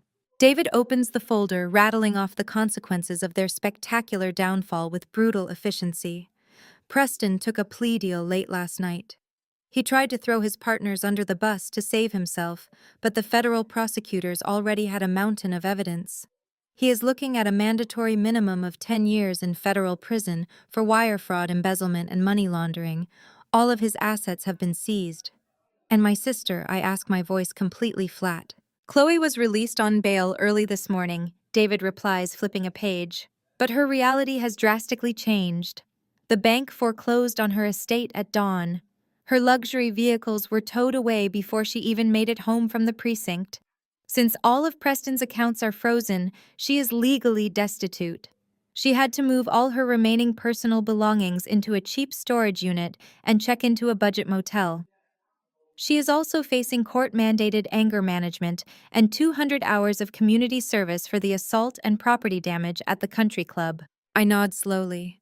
The golden child stripped of her platinum armor, forced to exist in the real world. And Brenda. David leans back, a faint smirk crossing his face. Brenda is completely ruined. The IRS caught wind of the charity fraud involving your grandmother's forged signature. They have placed heavy liens on whatever meager assets she had left. She is currently living in a rented room on the outskirts of the city. Her wages, assuming she can find anyone willing to hire her, will be aggressively garnished for the next 2 decades to pay back the restitution she owes the government and your grandmother. As if on cue, my executive assistant Zoe knocks lightly on the glass door of the conference room. She steps inside holding a crumpled, cheap envelope. This just arrived via certified mail, Maya, Zoe says, looking slightly disgusted. The return address is your mother. I take the envelope. The handwriting is frantic, shaky, and completely devoid of its usual elegant cursive. I slide my finger under the flap and pull out a single sheet of lined notebook paper. It is a desperate, rambling manifesto. Brenda blames Preston for manipulating her. She blames Chloe for being demanding. She begs me to remember the sacrifices she supposedly made. She asks for a small monthly allowance, just enough to secure a decent apartment, promising she will never bother me again if I just show her a little grace. She takes absolutely zero accountability for 30 years of targeted abuse. I do not feel a single drop of pity. I do not feel anger. I simply feel nothing. The emotional hold she had over me has been permanently severed. I walk over to the heavy-duty paper shredder sitting in the corner of the office. I do not even finish reading the second paragraph. I feed the letter into the machine, listening to the loud, grinding whir as Brenda's final pathetic manipulation is reduced to meaningless confetti. I drop the empty envelope into the recycling bin right beside it. We have work to do, David, I say, turning back to the blueprints. Let us finalize the contracts for the local minority contractors. I want ground broken on the Josephine Empowerment Center by the end of the month. 6 months later, the sun is shining brightly over the newly transformed landscape of Cascade Heights. The once dilapidated, crumbling block has been completely revitalized. Sleek, modern buildings with massive glass facades stand tall, housing free coding boot camps, small business incubators, and mental health resources for the community. The sidewalks are lined with fresh landscaping, and the air is buzzing with genuine, vibrant energy. A massive crowd has gathered in the central courtyard for the grand opening ceremony. Local politicians, community leaders, and national press are all in attendance. I stand on the main stage wearing a sharp, custom-tailored ivory suit. Grandma Josephine sits to my right in a velvet chair, beaming with an inner light that makes her look a decade younger. I step up to the podium, looking out over the hundreds of hopeful, brilliant faces looking back at me. I think about the long, agonizing journey it took to reach this exact coordinate in time. I think about the empty box Brenda handed me, the laughter of my siblings, the isolation of my childhood. They tried to bury me under their entitlement and their colorism. They did not realize I was a seed. Today we are not just opening a building, I tell the crowd, my voice ringing out clear and powerful over the speakers. We are opening doors that were deliberately shut. We are proving that your worth is not determined by those who try to diminish you. Your worth is determined by your brilliance, your resilience, and your absolute refusal to be broken. The crowd erupts into deafening applause. I walk over to Grandma Josephine, handing her a pair of oversized ceremonial scissors. Together we cut the thick red ribbon stretched across the entrance of the main pavilion. The flash of press cameras captures the moment perfectly. I am Maya Wilson. I am the CEO of a multi-million-dollar empire. I am a fierce protector of my community. I survived the scapegoat narrative, I dismantled a toxic legacy, and I built my own kingdom from the ashes. And as I stand in the sunlight surrounded by people who genuinely support and uplift me, I know with absolute certainty that I have finally won. True worth is never dictated by those who seek to diminish you. Maya's journey proves that blood does not always equal family, and toxic cycles can be broken through unwavering resilience and financial independence. When faced with manipulation and gaslighting, the most powerful response is not to engage in their chaos, but to quietly build your own empire. True justice is found in self-reliance, reclaiming your narrative, and turning the ashes of betrayal into a foundation for authentic success. Share your own experiences of setting boundaries and reclaiming your power in the comments below, and subscribe for more empowering stories of resilience and triumph.